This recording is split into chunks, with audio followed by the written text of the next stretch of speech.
everyone, this is Chandni Dinani welcoming you to Magnet Brains, and as we are discussing the second chapter of our book, that is the sound of music. और ये पूरा chapter जो है वो दो parts में divided है. First part जो है हम बहुत अच्छे से डिस्कस कर चुके हैं, the line by line explanation, its summary and also the NCERT questions जो भी उस पार्ट 1 से रिलेटेड थे. Now we will begin the second part of this chapter that is titled as the shehnai of Bismillah Khan. Now I hope you know, जैसे ही आप ये नाम पढ़ते हैं या नाम सुनते हैं, यू आर लाइक कि हमने ये नाम सुना है, because he is a very well known shehnai वादक ऑफ आवर कंट्री. और ये जो है सिर्फ इंडिया में नहीं बल्कि वर्ल्ड वाइड ग्लोबली फेमस रह चुके हैं, because the way he plays this instrument that is shehnai, it's just commendable, it's just beautiful. तो ये जो नाम है बिस्मिल्लाह खान, एंड स्पेसिफिकली हमें कहना चाहिए Ustad Bismillah Khan, this person is very well known shehnai वादक. तो हम इस पूरे चैप्टर में यही पढ़ने वाले हैं कि कैसे you know he started to play this instrument, या उसके पहले हम और हिस्ट्री में जाके ये देखेंगे कि शहनाई नाम कैसे पड़ा, how this instrument was made, was this instrument already present और there were some modifications made in some instrument and then that was converted to a beautiful melodious instrument that is shehnai. तो ये पूरी हिस्ट्री जो है हम discuss करेंगे and then we will see how this person that is Ustad Bismillah Khan when he was very young, बहुत छोटे थे जब, तो कैसे इनकी म्यूजिकल जर्नी बिगिन हुई और कैसे इनकी पूरी जो फैमिली है, वेदर इट्स पैटर्नल्स और मैटर्नल्स, यानी कि जो इनके पापा की साइड की फैमिली हो या ममा की साइड की फैमिली हो, कैसे वो लोग ऑलरेडी म्यूजिक में यू नो इंडल्ज थे और वेरी वेल नोन पीपल थे, और उनके साथ साथ ये उस्ताद बिस्मिल्लाह खान जी जो हैं ये भी बहुत ही वेल नोन पर्सन बने in the field of music. Clear? तो हम जो है ये देखने वाले हैं कि before shehnai there was an instrument जिसका नाम हुआ करता था पुंगी. Now I hope this sounds very comical but it's okay, this we have to read. तो यहाँ पर ये जो वर्ड दिया हुआ है this is पुंगी. तो ये जो इंस्ट्रूमेंट है वो प्ले किया जाता था इन रॉयल कोर्ट्स, यानी कि जब राजा महाराजाओं का टाइम होता था तब उनके दरबार में ये प्ले किया जाता था. But there is this very well known ruler जिसका नाम है औरंगजेब. उन्होंने इस इंस्ट्रूमेंट का प्ले होना ही बैन कर दिया. He banned playing पुंगी बिकॉज उनको लगता था कि इसका जो साउंड है बहुत ही श्रिल या बहुत ज़्यादा अनप्लेजेंट है, तो ही बैंड इट. अब इसके बाद क्या हुआ ना, because there was this person जो कि क्या है, एक बार्बर जिसको हम नाई कहते हैं, जो आपके हेयर कट वगैरह करते हैं, तो उनको ऐसा लगा था कि हमें यू नो इस इंस्ट्रूमेंट को वापस से लेकर आना पड़ेगा, पर इसके लिए ऑब्वियसली कुछ मॉडिफिकेशंस, कुछ चेंजेस करने पड़ेंगे. तो उन्होंने क्या किया, उन्होंने एक हॉलो स्टेम ली, उसमें 7 होल्स किए और उसको यू नो कभी कुछ होल्स क्लोज कर कर कभी ओपन कर कर यू नो उसको प्ले करने की कोशिश की. तो जब उन्होंने इस इंस्ट्रूमेंट को प्ले किया तो ये बहुत मेलोडियस साउंड कर रहा था, बहुत अच्छा लगा यू नो राजा को, and the king allowed this instrument to be played in royal court from there on. But उसका जो नाम है वो चेंज कर दिया, बिकॉज ये जो इंस्ट्रूमेंट है जो कि न्यू इंस्ट्रूमेंट प्ले किया गया, तो वो क्योंकि कहाँ प्ले किया गया था, इन किंग्स कोर्ट. और हमें पता है कि हम यू नो ये वर्ड बहुत सुनते हैं, शाही. शाही का मतलब होता है रॉयल. तो क्योंकि ये रॉयल कोर्ट या किंग्स कोर्ट में प्ले किया गया तो उसमें जो है शह वर्ड रख दिया, क्योंकि शाह यूज करते हैं फॉर दिस, तो यहां से आया शह. और क्योंकि ये प्ले किया गया या फिर ये मॉडिफाई किया गया था बाय अ बार्बर, जिसे हम हिंदी में क्या बोलते हैं, नाई, तो ये बन गया पूरा नाम shehnai. And this is how this instrument is called shehnai from thereafter. Clear? तो कैसे इसका नाम शहनाई पड़ा ये हमें समझ आ गया. नाउ व्हाट हैपेंड, अब हम पढ़ने वाले हैं किसके बारे में, this person that is Bismillah Khan. तो when he was very small, ये ऑलरेडी यू नो रह देख चुके हैं अपने अंकल्स को, वेदर पैटर्नल अंकल्स हो, चाचा जी हो, या फिर मैटरनल अंकल्स हो दैट इज मामा जी हो, उन सबको इन्होंने ऑलरेडी म्यूजिक प्ले करते हुए, इनके फादर, इनके grandfather, everybody used to play music. तो ये सब देखकर ना उनको लगने लगा he was already mesmerized with this sound, with this music, और वो कोशिश करते थे इसको प्ले करने की.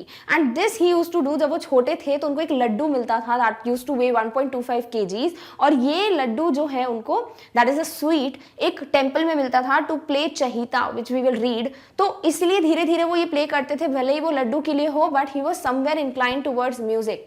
And then how slowly and steadily you know he tried to love music, he just fall, बोल सकते हैं became fond for music. Music, और फिर वो भी जिस तरीके से म्यूजिक को प्ले करने लगे, people use to recognise him कि हाँ कुछ तो बात है इनमें। And slowly and steadily he became a well known person. इनके नाम पे बहुत सारे ऑडिटोरियम्स का नाम चेंज किया गया, इनको फॉरेन कंट्रीज में ग्लोबली इनको कॉन्सर्ट्स के लिए या फिर शहनाई प्ले करने के लिए बुलाया जाने लगा।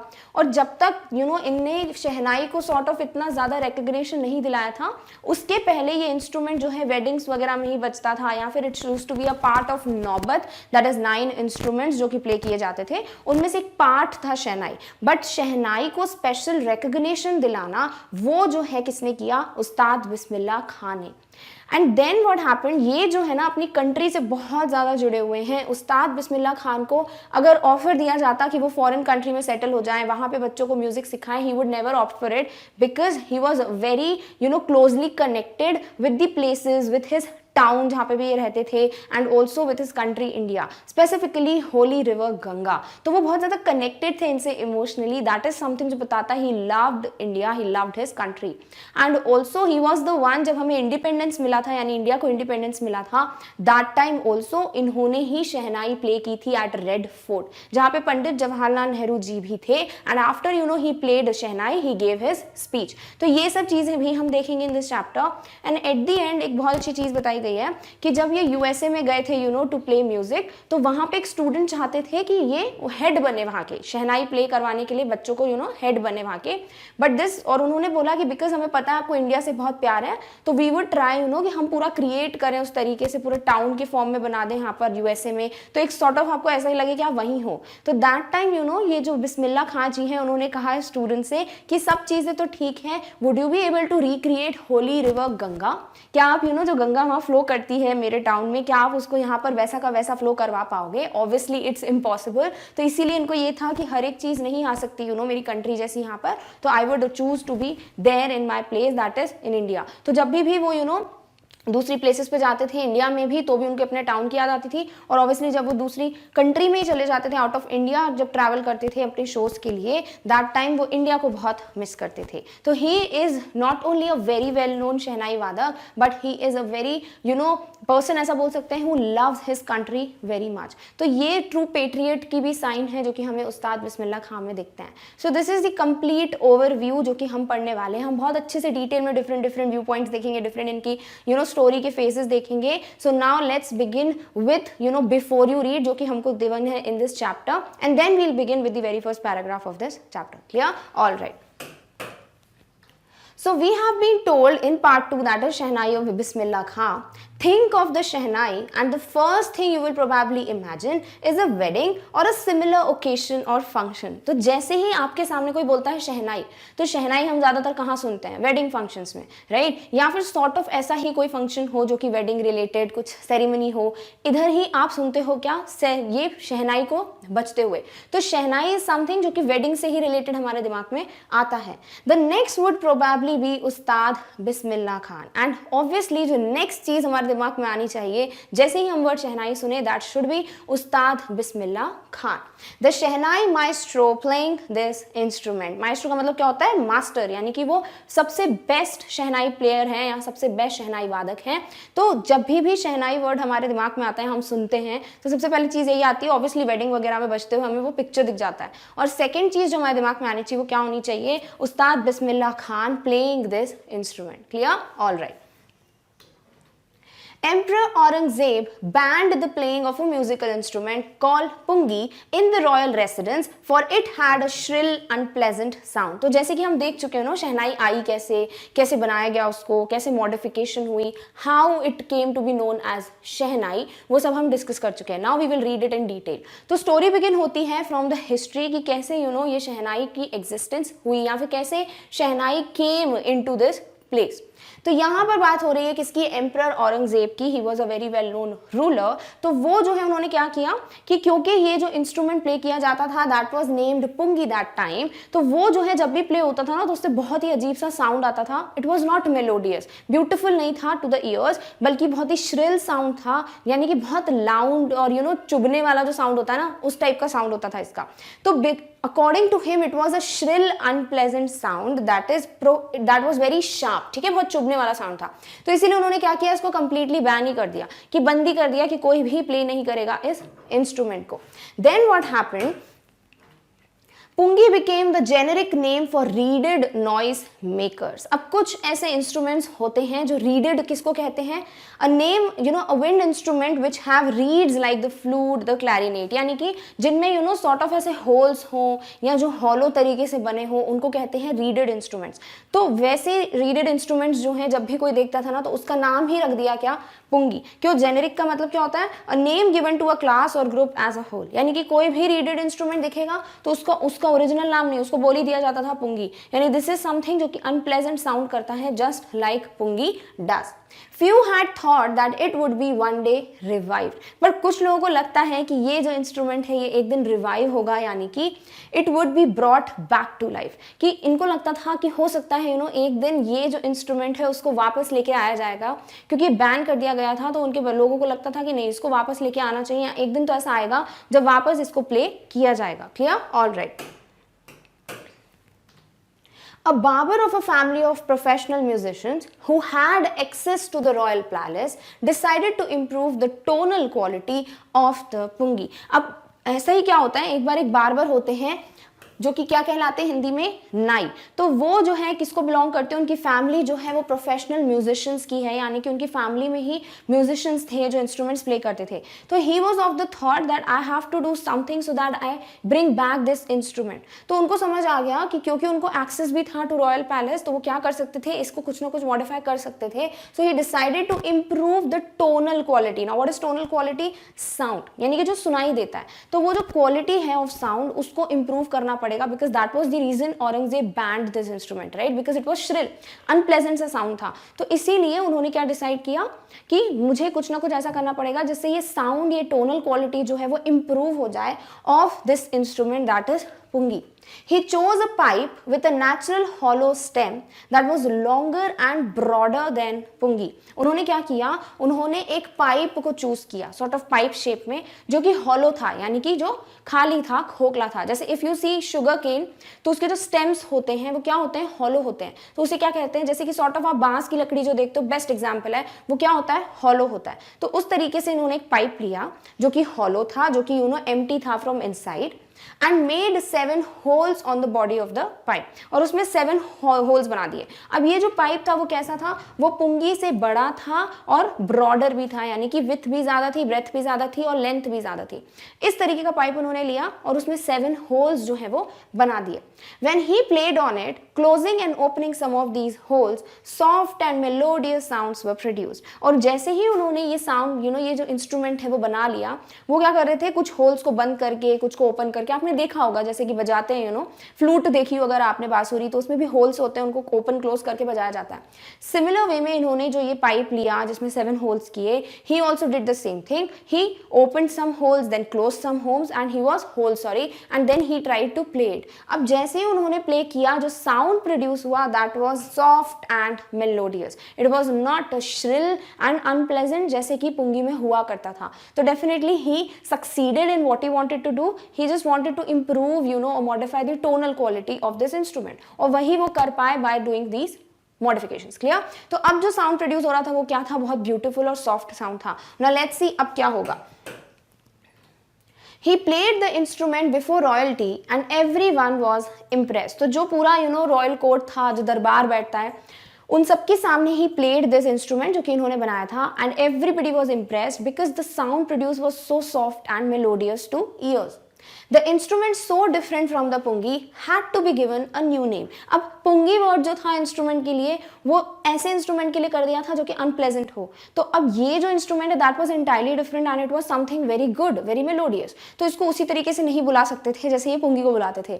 तो they decided to give it a new name. और कैसे नाम पड़ा, एज द स्टोरी गोज, जैसे कि हमने अभी तक स्टोरी पढ़ी है, since it was first played in the shah's chambers and was played by a nai, the instrument was named the shehnai. तो कैसे नाम पड़ा, क्योंकि सबसे पहले ये इंस्ट्रूमेंट जो प्ले किया गया, it was played in Shah's दरबार, शाही बोला जाता है, जो रॉयल होते हैं उनको बोलते हैं शाही है, राइट। तो शाहज दरबार हो गया, तो यहाँ से ले लिया वर्ड शह, and also because it was played by a barber, जिसे हिंदी में नाई कहा जाता है, तो it became shehnai. So this is how this instrument came to be known as shehnai. Clear?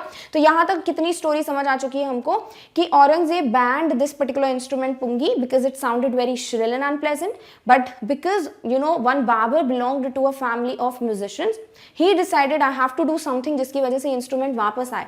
So he decided to improve the tonal quality of pungi. He took a pipe जो कि hollow था, longer than pungi and also broader than pungi, and he made 7 holes in it. फिर close open करते हुए holes को इन्होंने sound play किया, and it sounded very beautiful, very melodious, and इसकी वजह से everybody was impressed in the court.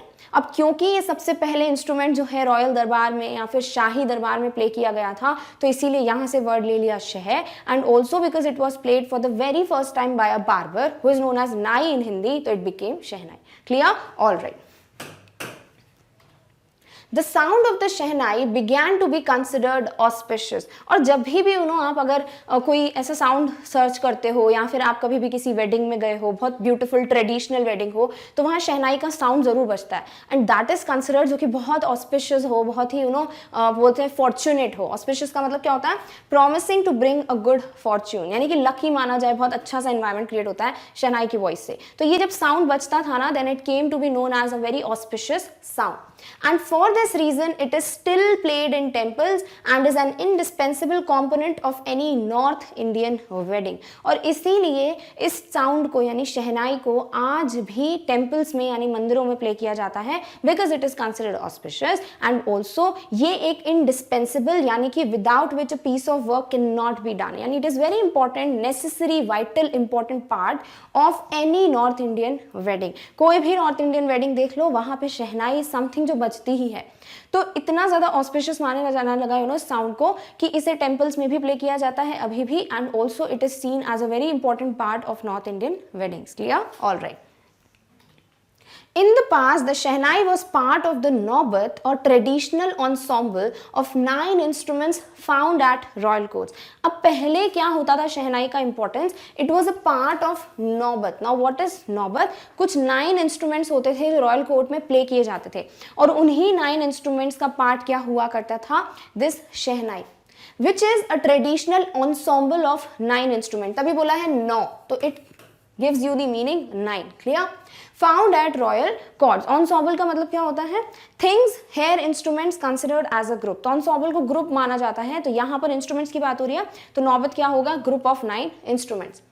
Till recently it was used only in temples and weddings। तो जहां तक की ये बात हो रही है, यानी कि आगे जब हम पढ़ेंगे उसके पहले तक शहनाई was played only at weddings and in temples। The credit for bringing this instrument onto the classical stage goes to Ustad Bismillah Khan, and from here we'll begin the story of the main character जिनके बारे में हम पढ़ रहे हैं, that is Ustad Bismillah Khan। तो पहले तो this shehnai used to be a part of only temples or weddings, but इसको स्टेज पे लाना, क्लासिकल स्टेज पे एक इंपॉर्टेंट इंस्ट्रूमेंट की जगह दिलवाना, that is something which was done, और the credit should go to Ustad Bismillah Khan। clear? all right। As a 5-year-old, Bismillah Khan played gilli danda near a pond in the ancient estate of Damrao in Bihar। तो बिहार में एक गांव है, that is Damrao। I don't know if I'm pronouncing it right or not। तो Damrao is a गांव in Bihar, और वहां पर ये क्या करते थे? When he was a 5-year-old child, जब ये 5 साल के थे सिर्फ बिस्मिल्लाह खान जी, तो वो जो है गिल्ली डंडा खेला करते थे। गिल्ली डंडा एक खेल है, there is a गिल्ली means it is made I think of something, and then there is डंडा, sort of a cricket, थोड़ा पुराना वर्जन। तो he used to play that gilli danda near a pond in ancient estate of Damrao। He would regularly go to nearby Bihari Ji temple to sing the Bhojpuri Chahita, at the end of which he would earn a big laddu weighing 1.25 kg। तो obviously एक छोटे बच्चे के लिए laddoo can be a sort of लालच बोल सकते हो, या बहुत खुशी होती है बच्चे को। तो वो क्या करते थे बिस्मिल्लाह खान? वो रोज जाते थे कहाँ? बिहारी जी टेम्पल के पास, और क्या सुनाते थे वहां पर? चहीता सुनाते थे, चहीता गाते थे, which was something related to Bhojpuri. and at the end he would earn what, a laddu as a prize. That was a prize given to him by the local महाराजा. और ये प्राइज क्या होता था, Laddu that used to weigh 1.25 kgs.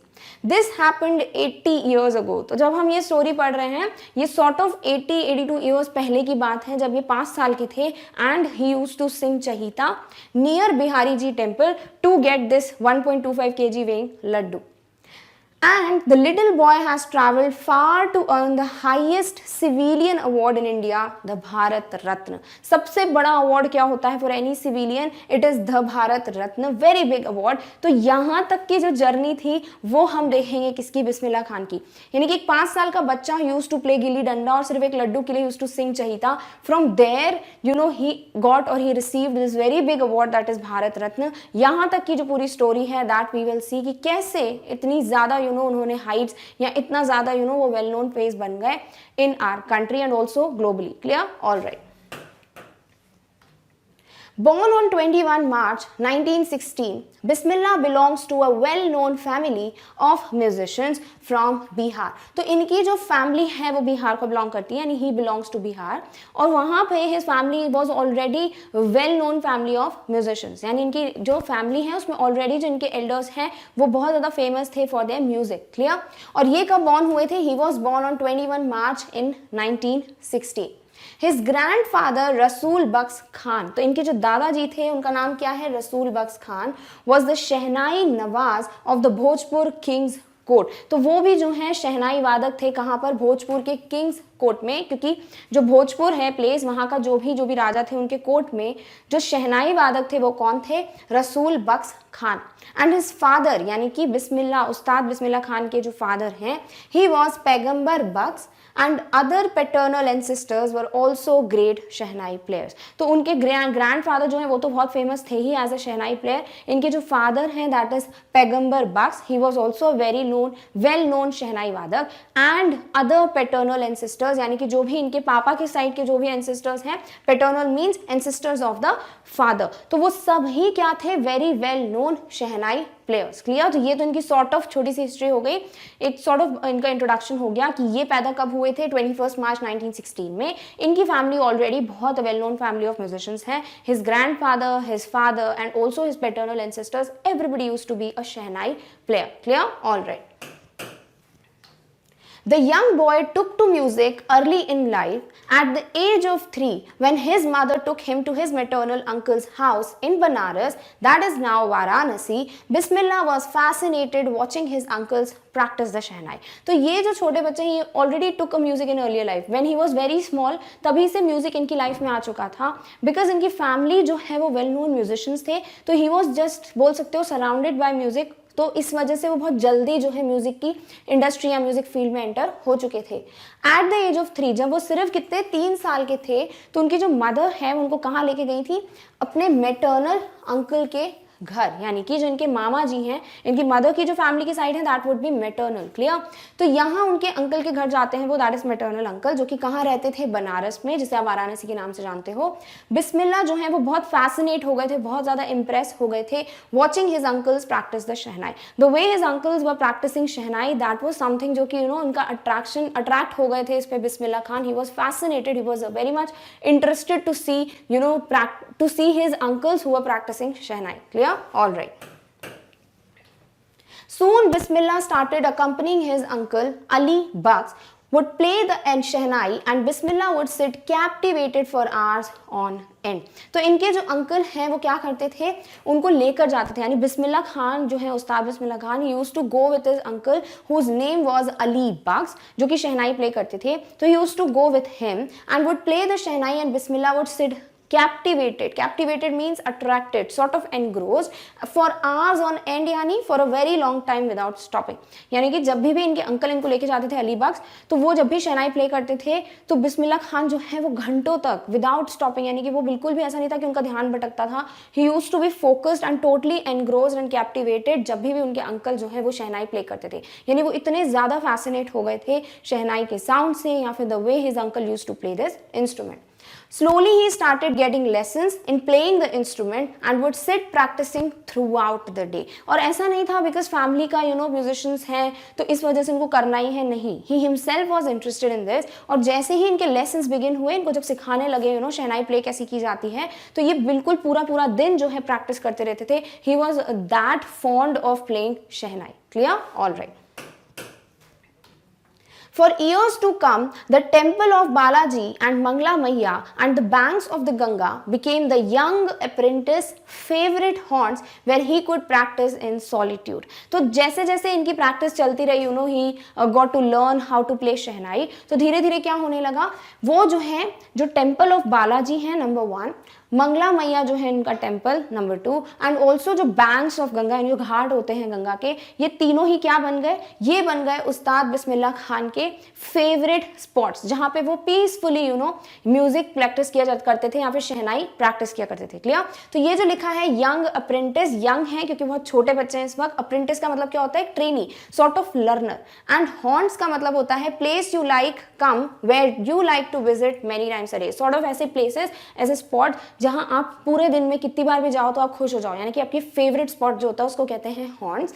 And this helped him, और दीस वर दी places जहां पे उस्ताद बिस्मिल्लाह खान जाके practice करते थे इन solitude. What is solitude? Being alone या सिंगल. क्योंकि अकेले म्यूजिशियंस का देखना आप कभी भी जब वो प्रैक्टिस बिगिनिंग में करते होंगे तो दे नीड दैट पीस, वो शांति चाहिए so that they can feel the music they are playing, ताकि वो सुन सके कि कहाँ गलती कर रहे हैं कहाँ नहीं कर रहे हैं. तो ये जो कुछ फेवरेट स्पॉट्स थे उनके, वो कौन से थे, you have to keep them in your mind. One is temple of Balaji, next is Mangla Maiya and third is banks of Ganga, जहां पर ये इनके फेवरेट स्पॉट्स थे और ये अपना शहनाई बजाने का प्रैक्टिस करते थे.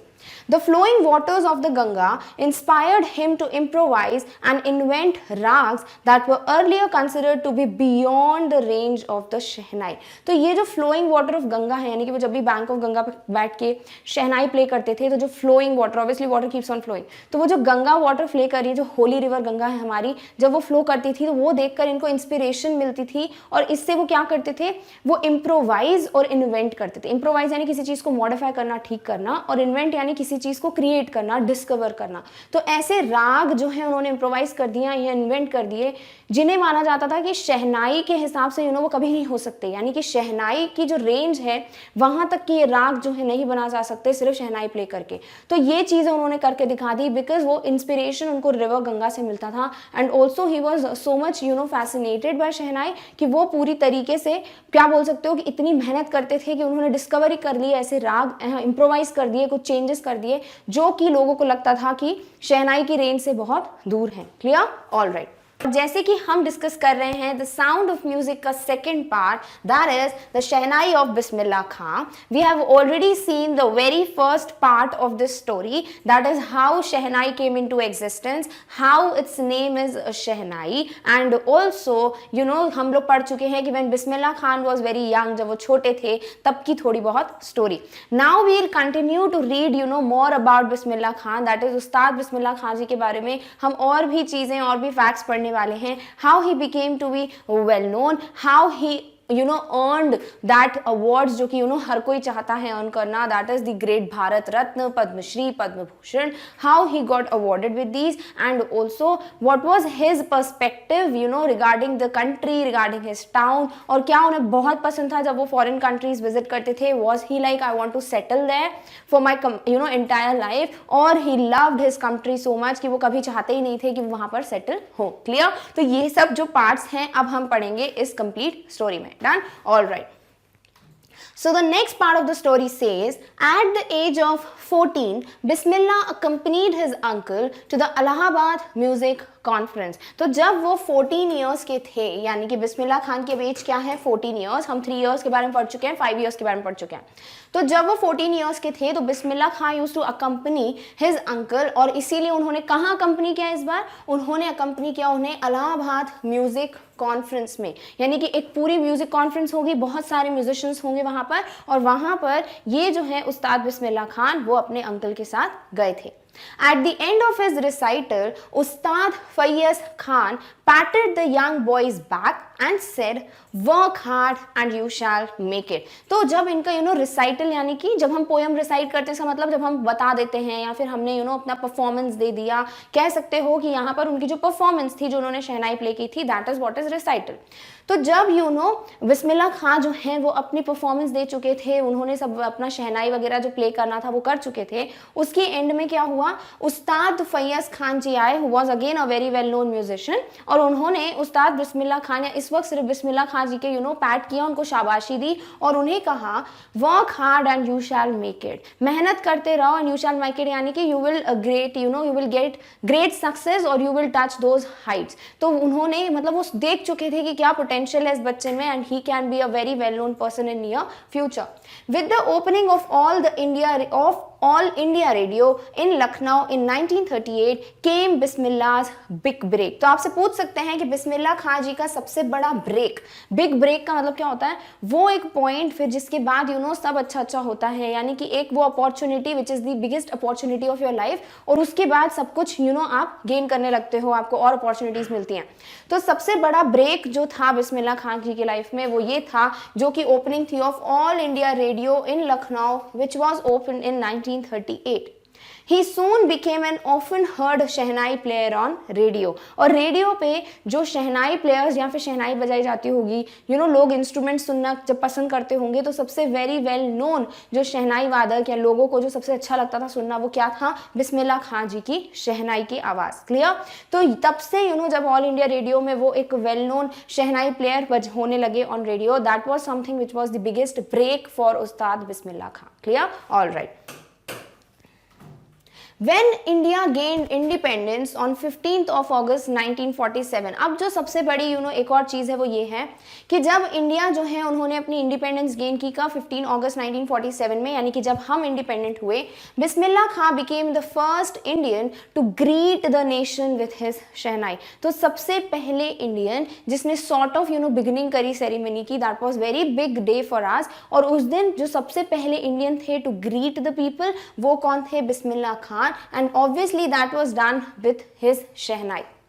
He poured his heart out into Rag Kafi from the Red Fort to an audience which included Mahatma Gandhi and Pandit Jawaharlal Nehru, who later gave his famous Tryst with Destiny speech. अब यहाँ पे क्या बोला गया है कि उन्होंने poured his heart out, यानी कि उन्होंने इतने ज़्यादा emotions डाल दिए थे उसमें कि people you could connect with that sound, with that melodious sound of his instrument, that is शहनाई. और ये जो है उन्होंने क्या परफॉर्म किया, राग काफी, किसके सामने, कंप्लीट ऑडियंस के सामने, जिसमें दो वेरी वेल नोन पीपल भी थे, and that were Mahatma Gandhi and Pandit Jawaharlal Nehru. और इनकी जब शहनाई की परफॉर्मेंस यानी जब इन्होंने ग्रीट कर दिया, इसके बाद क्या हुआ, there was a speech given, that was tryst with destiny speech. इसका मतलब क्या होता है कि जो हमारा सॉर्ट ऑफ अग्रीमेंट है विद डेस्टिनी के साथ, that is something that was known in tryst with speech. Clear. Tryst with Destiny. So this was the speech given after he finished with his Shehnai performance. Clear? All right.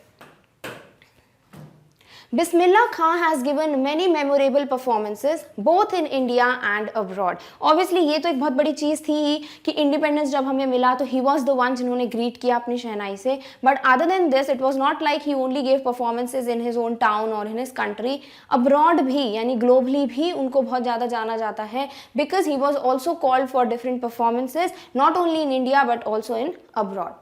His first trip abroad was to Afghanistan, where King Zahir Shah was so taken in by the maestro that he gifted him priceless Persian carpets and other souvenirs. अब यहाँ पे क्या लिखा है कि उनकी जो सबसे पहली ट्रिप अब्रॉड यानी आउट ऑफ इंडिया, जो उनकी सबसे पहली फॉरेन परफॉर्मेंस थी, यानी कि आउट ऑफ इंडिया जब उन्होंने परफॉर्म किया, दैट वाज टू अफगानिस्तान. और वहाँ पर जो उनकी परफॉर्मेंस थी, जब किसने देखी, वहाँ के किंग दैट इज जाहिर शाह ने, ही was so much touched with it, he was so much taken by it, यानी इतने खुश हो गए थे, इट मीन्स अट्रैक्टेड और चार्म्ड बाय दैट. उन्होंने क्या किया, माइस्ट्रो यानी मास्टर, अगेन कौन है यहाँ पर, बिस्मिल्लाह खान, कि जो मास्टर हैं शहनाई वादक जो हैं, उनको क्या दिया, उनको गिफ्ट्स दिए, और वो गिफ्ट्स क्या थे, one was a priceless Persian carpets, यानी कि इतना ज़्यादा कीमती, प्राइसलेस का मतलब होता है बहुत ज़्यादा कीमती, ठीक है, तो ऐसा कुछ उन्होंने पर्शियन कार्पेट दिया उनको which was very valuable, and also वहाँ के कुछ सुवीनियर्स दिए। ना what is a souvenir, things given in memory of a place, person और इवेंट। फॉर एग्जाम्पल अगर आप कहीं फॉरेन ट्रिप पे जाते हो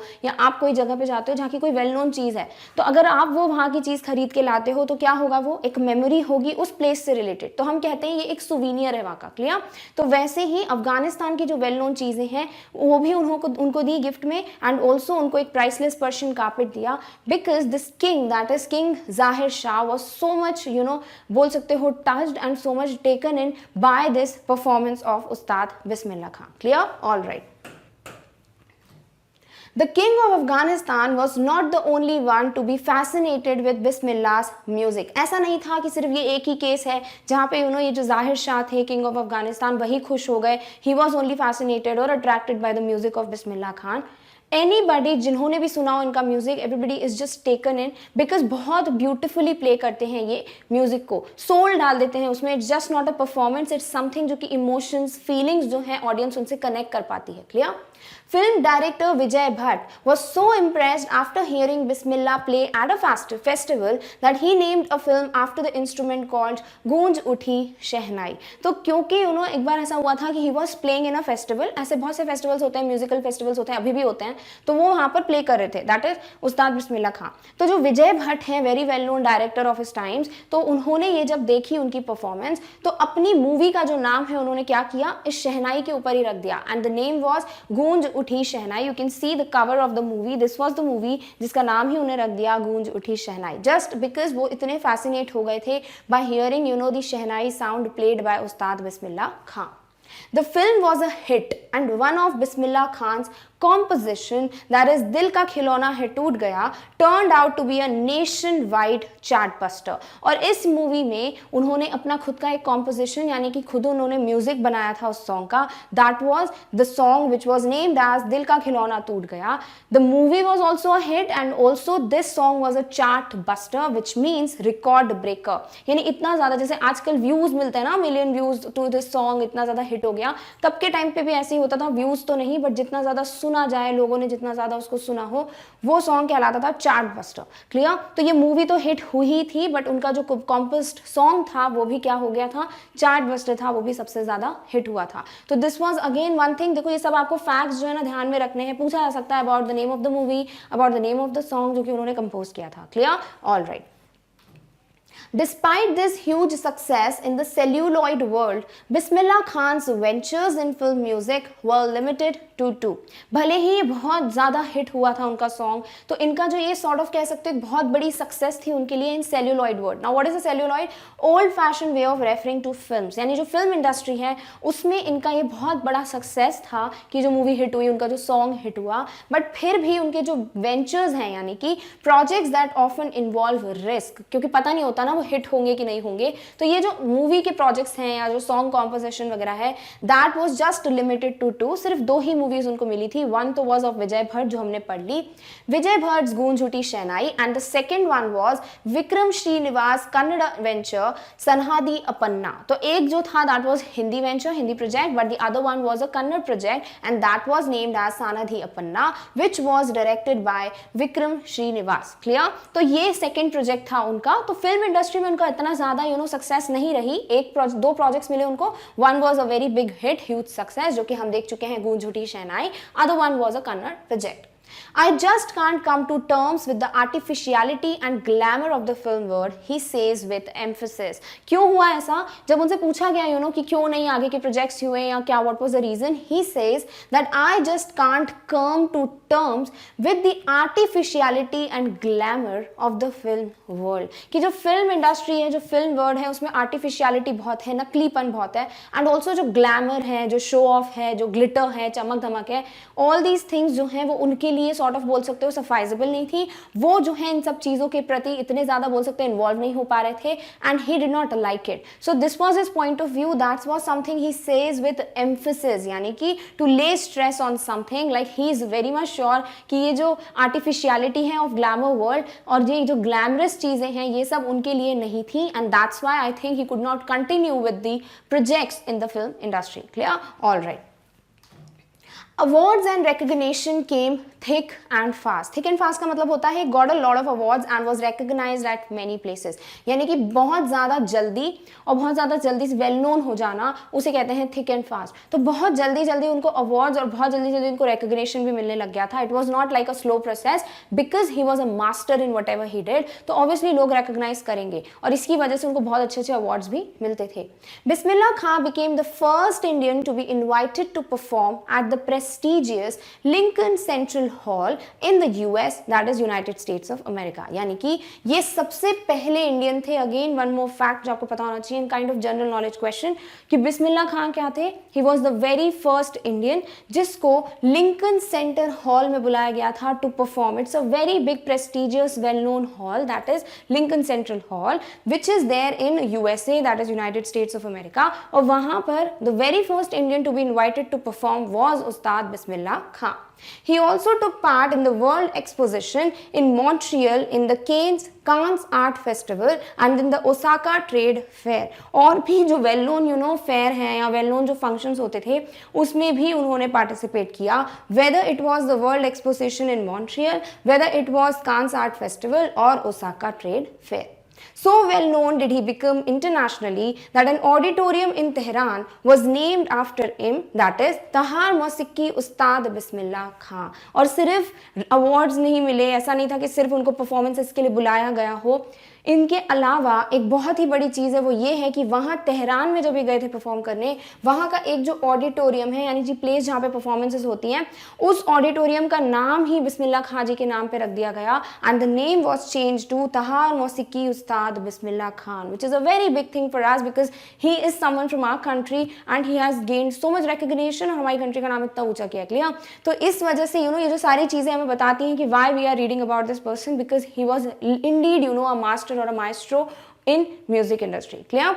सो उनके ऑडिटोरियम के ऊपर उनका नाम भी रख दिया गया. वो डिफरेंट पार्ट्स डिफरेंट परफॉर्मेंसेस भी देते थे. वॉज द फर्स्ट वन जो लिंकन सेंट्रल हॉल में इनवाइट किए गए थे to give a performance and also different जो ये फंक्शंस हैं जो फेयर्स हैं उन सब में उन्होंने कभी ना कभी पार्टिसिपेट जरूर किया है. Clear? All right. National awards like the Padma Shri, the Padma Bhushan and the Padma Vibhushan were conferred on him. और यही नहीं कि सिर्फ नॉर्मल रिकग्निशंस मिल रहे हैं या नाम चेंज कर दिया, बल्कि जो बहुत बड़े प्रेस्टिजियस ऑनरेबल रिस्पेक्टेबल अवार्ड्स होते हैं वो क्या हैं? नेशनल अवार्ड्स, जिनका नाम है पद्मश्री, पद्म भूषण एंड पद्म विभूषण. सारे के सारे अवार्ड्स जो हैं वो उनको मिल चुके हैं. Were confirm, that is were given. And award और डिग्री जब दी जाती है ना उसे कहा जाता है कन्फर्म. क्लियर? तो उनको जो है ये सारे अवार्ड्स भी मिल चुके हैं. Done? All right. In 2001, Ustad Bismillah Khan was awarded India's highest civilian award, the Bharat Ratna. And also जो हमारी कंट्री में सबसे बड़ा सिविलियन अवार्ड माना जाता है वो क्या है? वो है भारत रत्न. और ये भारत रत्न अवार्ड जो है वो भी मिला था किसको? उस्ताद बिस्मिल्ला खां जी को in the year 2001. With the coveted award resting on his chest and his eyes glinting with rare happiness, he said. तो ये अवार्ड जो है coveted यानी much desired, क्योंकि बहुत हर किसी को लगता है जो भी इन फील्ड में हो कि हम ऐसा कुछ करें जो हमको इतना बड़ा रिकग्निशन मिले. तो जब उनको ये अवार्ड मिल रहा था तो ये अवार्ड उनकी चेस्ट पे रखा हुआ था और वो यही बोल रहे थे विद दैट बोल सकते हैं with that happiness in his eyes. उन्होंने कहा all I would like to say is teach your children music. This is Hindustan's richest tradition. Even the West is now coming to learn our music. तो उन्होंने जब ये award receive किया तो क्या बोला उन्होंने कि मैं सिर्फ एक ही चीज़ बोलूँगा कि आप अपने बच्चों को म्यूज़िक सिखाएं. क्योंकि ये जो है Hindustan, that is India's richest tradition है, यानी सबसे ज्यादा प्रॉस्परस, सबसे ज्यादा रिच अगर कोई ट्रेडिशन है इंडिया का, दैट इज अ म्यूजिक। और वो यही कह रहे थे कि बच्चों को, आप अपने बच्चों को म्यूजिक जरूर सिखाएं। इवन जो वेस्ट है, यानी जो मॉडर्नाइज्ड वर्जन हो रहा है, जो मॉडर्न पीपल है, वो भी म्यूजिक सीख रहे हैं, तो व्हाई नॉट अस। तो उनका सिर्फ एक ही चीज कहनी थी, do teach your children music because this is the richest tradition of India or Hindustan. Clear? All right. In spite of having traveled all over the world, Khan Saab, as he is fondly called, is exceedingly fond of Banaras and Damrao, and they remain for him the most wonderful towns of the world. भले ही वो क्या है, उन्होंने पूरा world travel किया हो।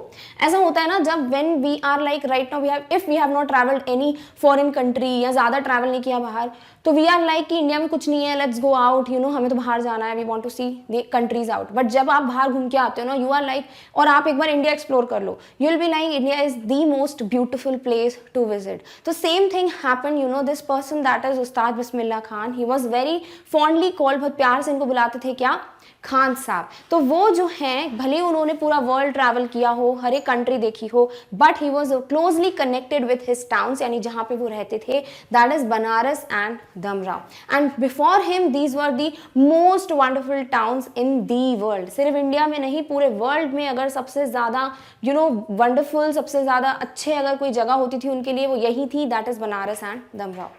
A student of his once wanted him to head a shehnai school in the USA, और उन्हीं का कोई स्टूडेंट था who wanted कि USA में जो है, जो भी शहनाई स्कूल है, आप उसको हेड करें, यानी you should be the person heading that department. And the student promised to recreate the atmosphere of Banaras by replicating the temples there. और वो स्टूडेंट ने बोला इनको कि everybody would be aware कि वो बहुत ज़्यादा प्यार करते हैं अपनी जगह से, यानी अपने टाउन से। तो दिस स्टूडेंट promised कि आप यहाँ पे आके हेड बन जाइए शहनाई स्कूल के, और मैं क्या करूंगा, आई वुड मेक श्योर कि मैं पूरे बनारस को यहाँ रेप्लिकेट करके, यानी जो उनके टेम्पल्स हैं बनारस के, replicate means making a copy of something, यानी वैसे का वैसे कॉपी करके मैं यहाँ पे पूरा क्रिएट कर दूंगा बनारस का look. But Khan Saab asked him if he would be able to transport river Ganga as well. But उस्ताद बिस्मिल्लाह खान ने बहुत ही ब्यूटीफुल चीज़ उनसे बोली कि okay, if you will be able to replicate temples, वो तो ठीक है, but would you be able to bring that river Ganga, that holy river Ganga जो flow होती है बनारस में, to this place? क्या वो भी replicate कर पाओगे? Definitely वो impossible है. So he'll be like, I don't want to stay here. It's not because वो replication, वो copy चाहिए उनको. He's just connected with the place, and he was like always closely connected with his towns, with his place, the river Ganga, the temples जहाँ पे भी वो राग वगैरह गाते थे, शहनाई बजाते थे। तो ये सब चीज़ें जो है उनके लिए बहुत इंपॉर्टेंस रखती थी। ऐसा नहीं था कि वो बिल्कुल इतनी ज़्यादा सक्सेस मिल गई उनको फॉरेन कंट्री में रहने का ऑफर मिल गया तो वो चले गए, नहीं। ही was a true patriot and he was like staying in India. Obviously he went for the concerts and performances, but he loved his country a lot. Clear? All right. Later, he is remembered to have said, that is why whenever I am in a foreign country, I keep yearning to see Hindustan. तो उन्होंने ये चीज़ें बोली हैं कि जब भी मैं किसी फॉरेन कंट्री में होता हूँ, यानी आउट ऑफ इंडिया होता हूँ, तो मैं जो हूँ बहुत ज़्यादा yearn, यानी कि I long for, longing, having a desire for something, यानी वो strongly चाहते हैं कि मैं कहाँ जाऊँ, हिंदुस्तान जाऊँ। यानी कि जब भी वो आउट ऑफ इंडिया होते हैं, he is like I want to see my Hindustan, I want to be in India, वो भारत को बहुत ज़्यादा याद करते हैं। While in Mumbai, I think of only Banaras and the Holi Ganga. और जब मैं इंडिया में ही हूँ, but I am there in another city that is in Mumbai, तो I keep thinking about my towns, यानी कि मैं सिर्फ बनारस और रिवर गंगा के बारे में ही सोचता रहता हूँ। And while in Banaras I miss the unique मत्था ऑफ दमराव। और बोलते हैं जब मैं बनारस में होता हूँ तो मैं दमराव का जो यूनिक मत्था है उसे बहुत ज़्यादा मिस करता हूँ। यानी overall he is like fascinated and mesmerised with the beauty of the towns he has been to. और वो कभी भी आउट ऑफ इंडिया जाते थे तो he kept yearning for he kept desiring for Hindustan, to see Hindustan and be back to his place. और जब भी वो कोई दूसरी कंट्री में होते थे अदर देन बनारस, तो बनारस को याद करते थे। And when he used to stay in Banaras, he used to keep thinking about Dumraon. So he was that connected with his places. Clear? All right.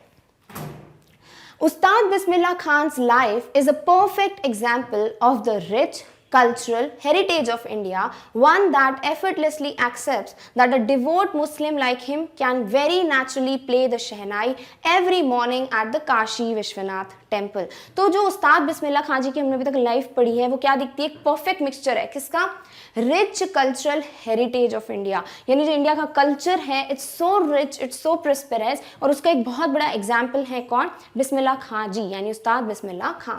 One that effortlessly accepts that a devote, that is believing strongly in a religion and obeying its laws and following its practices, sort of जो music उनके लिए religion है, जो वो गंगा जो river Ganga है, जो temples हैं, वो इतने ज़्यादा अच्छे डिवोटी हैं, इतना ज़्यादा मानते हैं कि वो effortlessly एक्सेप्ट करते हैं कि Muslim like him, this is something जो बहुत अच्छी बात बताई है, ही इज़ वेरी सेक्युलर।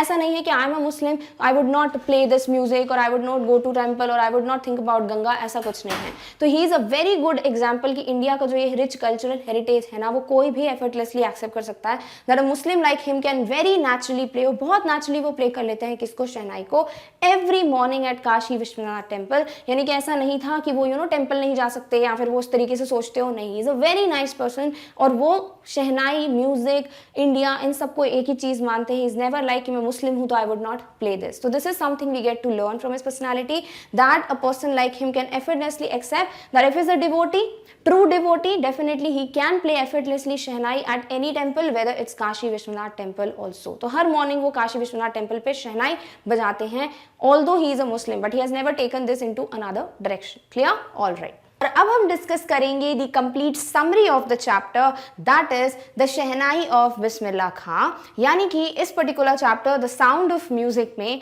दो पार्ट्स गिवन हैं। तो जो सेकंड पार्ट है that is the shehnai of Bismillah Khan, हम उस पूरे चैप्टर का line by line explanation discuss कर चुके हैं। Now we will discuss the complete summary so that हमको पूरा ओवरऑल व्यू मिल जाए इस चैप्टर का। So whenever we are asked certain questions related to this chapter, we will definitely be able to answer as we have the complete overview or the summary in our minds. Clear?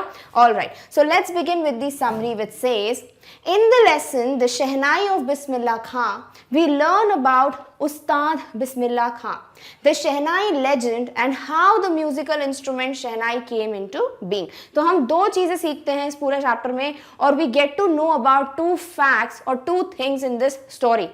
One is what is Shehnai or how it came into existence, into being, how it came to be known as Shehnai and nothing else. Clear?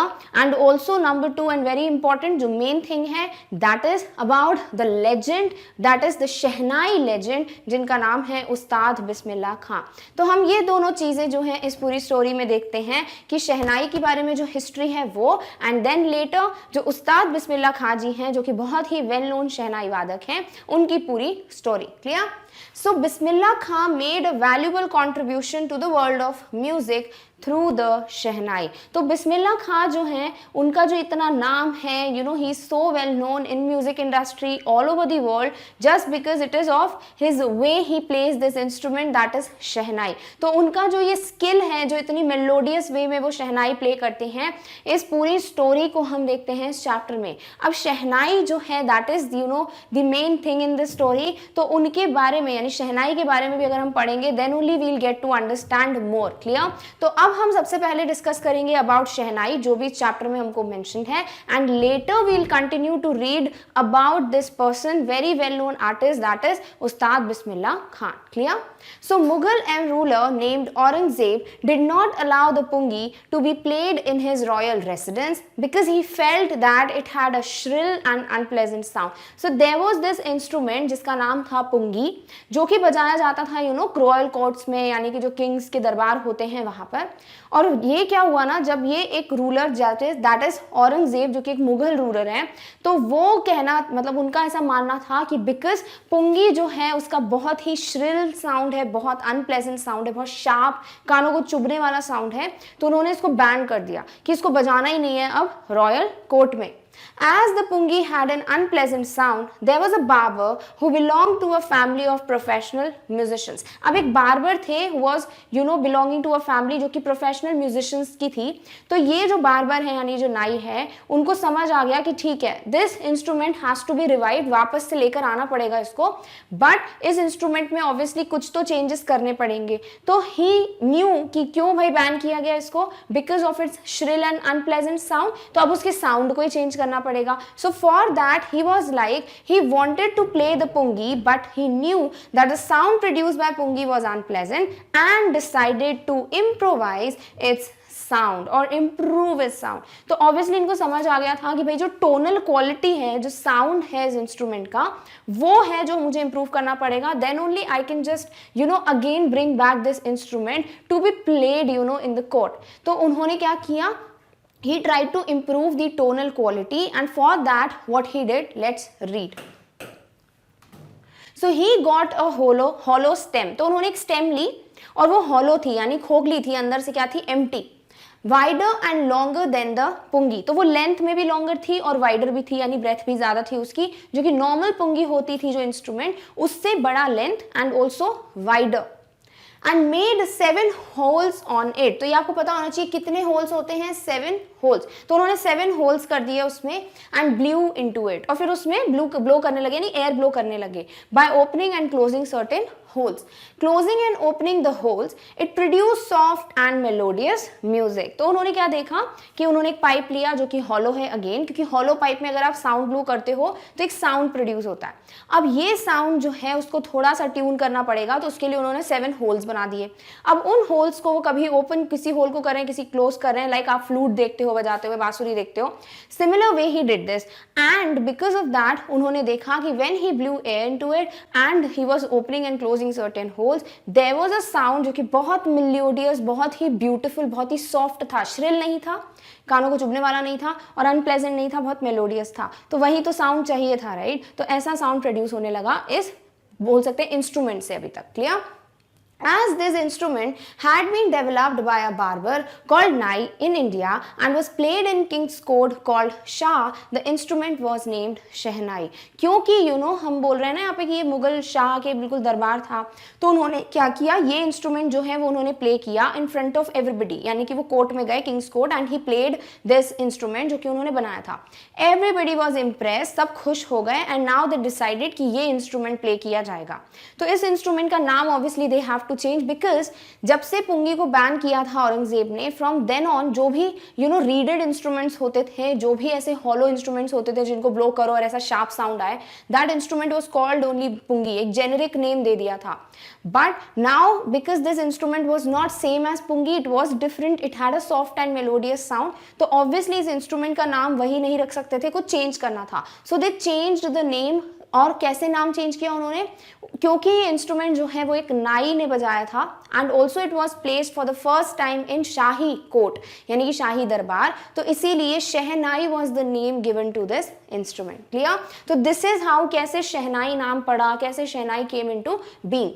The Shehnai was played at the king's court in temples and at weddings because इस sound को बहुत auspicious consider किया जाता था, बहुत fortunate, बहुत lucky sorry. तो इसीलिए weddings में, temples में जो है ये साउंड बजने लगा. That is Shehnai was played because of its auspicious sound in temples also in weddings. It was used on stage in performances and the credit for that goes to Ustad Bismillah Khan. But later it also was used to give performances on stage, यानी कि जो ये classical stage होता था, जो music stage है, उसमें शहनाई को sort of on stage जो recognition है वो कब मिला?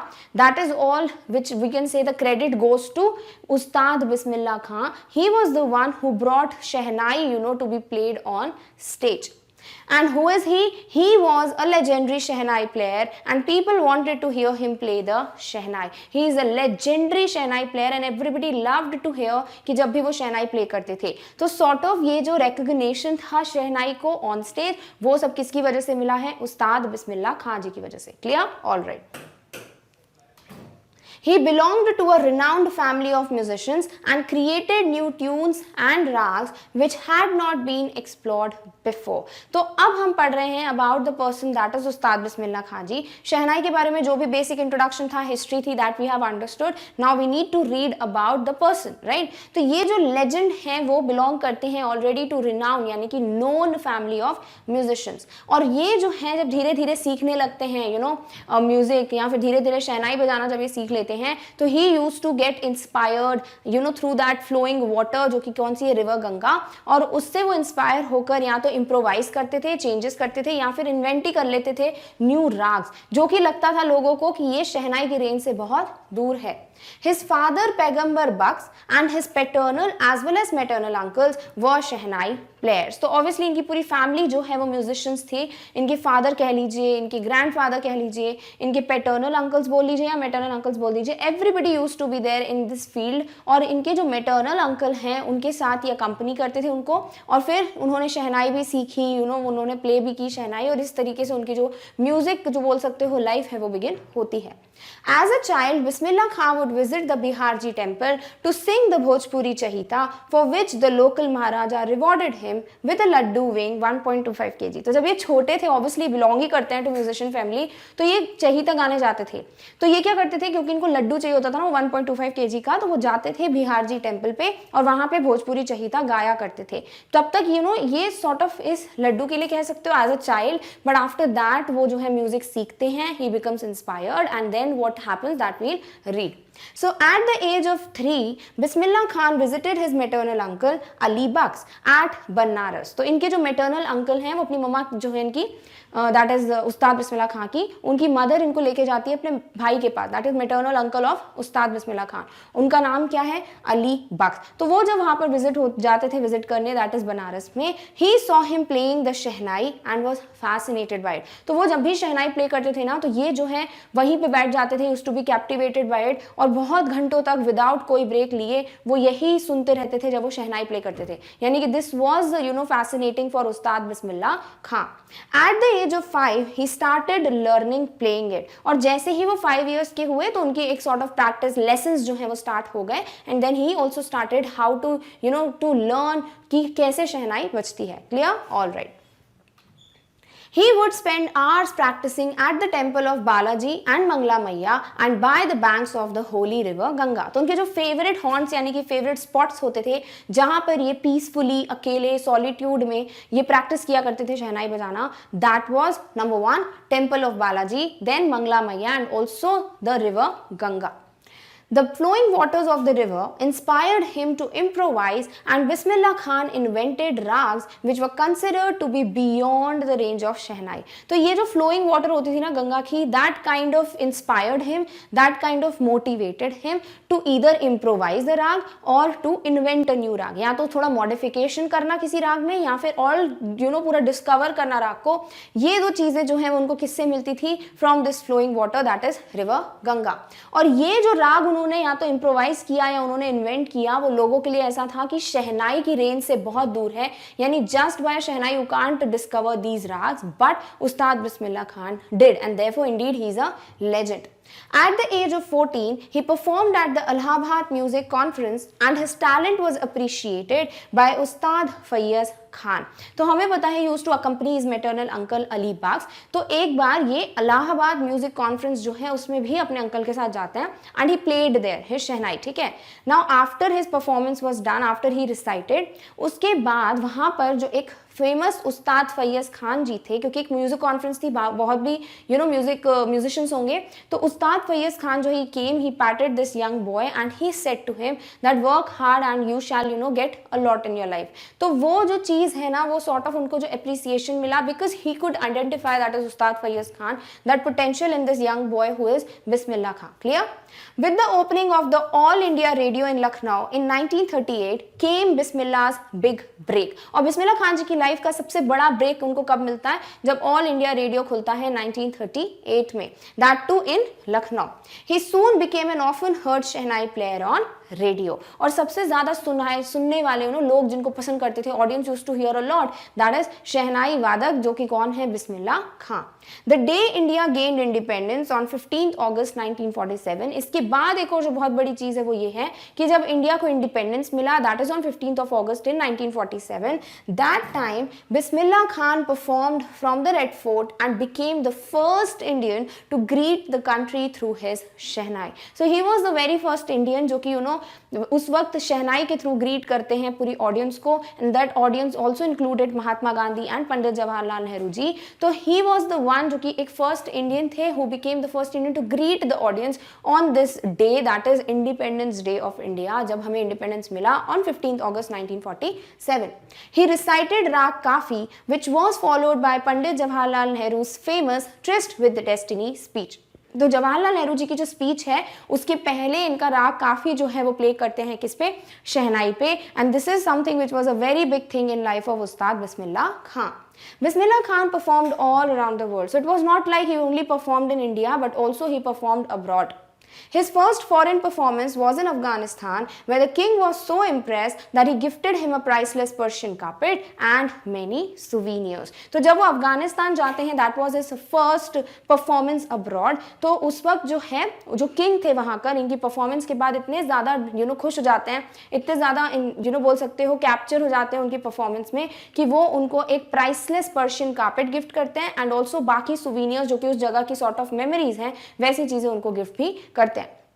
बिस्मिल्लाह खां कंपोज्ड म्यूजिक फॉर 2 फिल्म्स. अगर फिल्म इंडस्ट्री की बात करें, जो सेलुलॉइड वर्ड बोला है, in that also it was not that good, क्योंकि वो आर्टिफिशियलिटी, वो ग्लैमर जो है उनको नहीं समझ आता था किसको, बिस्मिल्लाह खां जी को.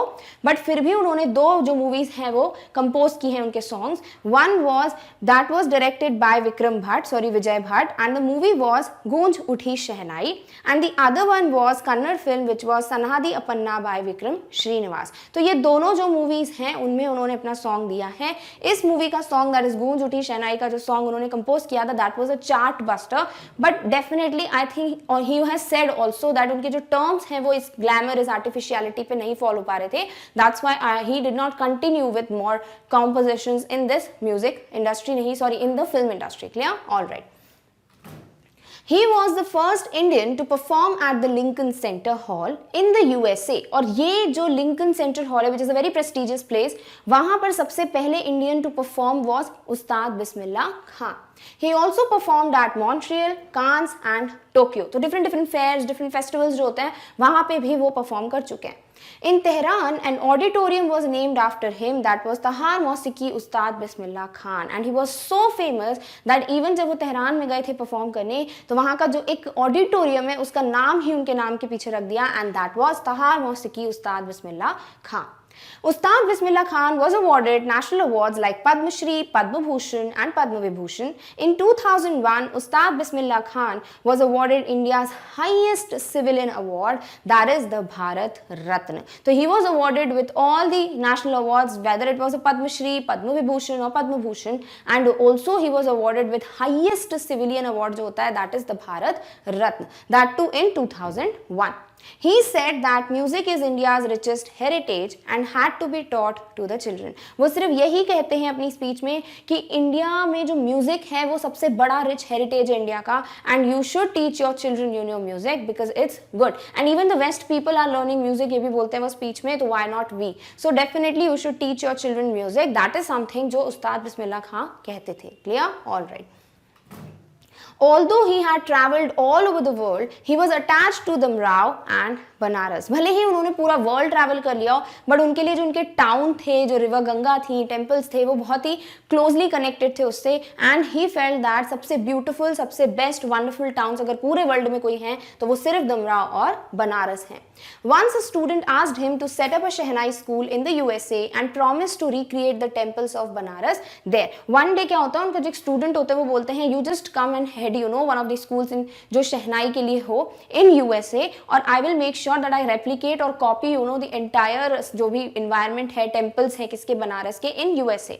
But that time Bismillah Khan ji said asked him whether he would transport the river Ganga there as he was attached to it as well. वो सिर्फ टेम्पल से अटैच नहीं थे बल्कि वो उस रिवर गंगा से भी अटैच थे. तो he was like, can you also replicate river Ganga as it flows there in USA? And that was something impossible. So this is how he told him कि ये possible है ही नहीं that I just stay in USA. Bismillah Khan is a true legend and a master shehnai player. So definitely पूरी story हमें क्या बताती है? He is a true legend. He is master. That is, he's a master of शहनाई. कि जिस तरीके से वो शहनाई प्ले करते हैं. He has been the very first Indian to not only greet on the day of Independence Day but also perform in Lincoln Hall. different festivals के वो part रह चुके हैं. अफगानिस्तान गए. He was gifted such priceless things. He is awarded with all the big awards and achievements. तो ये सब चीज़ें बताती है that he is indeed a very big person या renowned person या legend you can say. And he is definitely a very nice person, down to earth, because ऐसा नहीं था foreign countries were something जो कि उनके लिए बहुत ज़्यादा attractive, fascinating हो, tempting हो. He kept his foot on ground and always stayed connected with from where he came. Clear? So this is how we come to know about Ustad Bismillah Khan. I hope आपको सारे facts clear है and you are very well aware now कि कैसे shehnai came into being and also why he is known as a legend और why he has been given this Ustad Bismillah Khan. Clear? All right. और अब हम discuss करेंगे different NCERT questions of the chapter 2 that is the sound of music but part 2 of this chapter that is the shehnai of Bismillah Khan.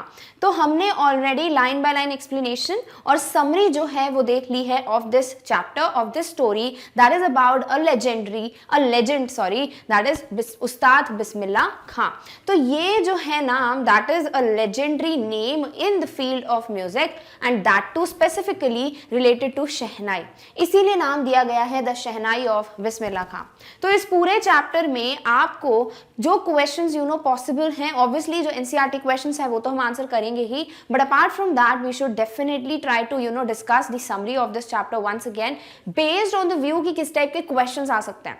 So you can be asked about like how this instrument came to be known as shehnai, who was the one who played the shehnai for the very first time, what is the meaning of the word shehnai और from which two words this name shehnai is made. तो ये कुछ questions हैं जो आपसे history related पूछे जा सकते हैं रिगार्डिंग दिस पॉइंट और regarding the name that is शहनाई.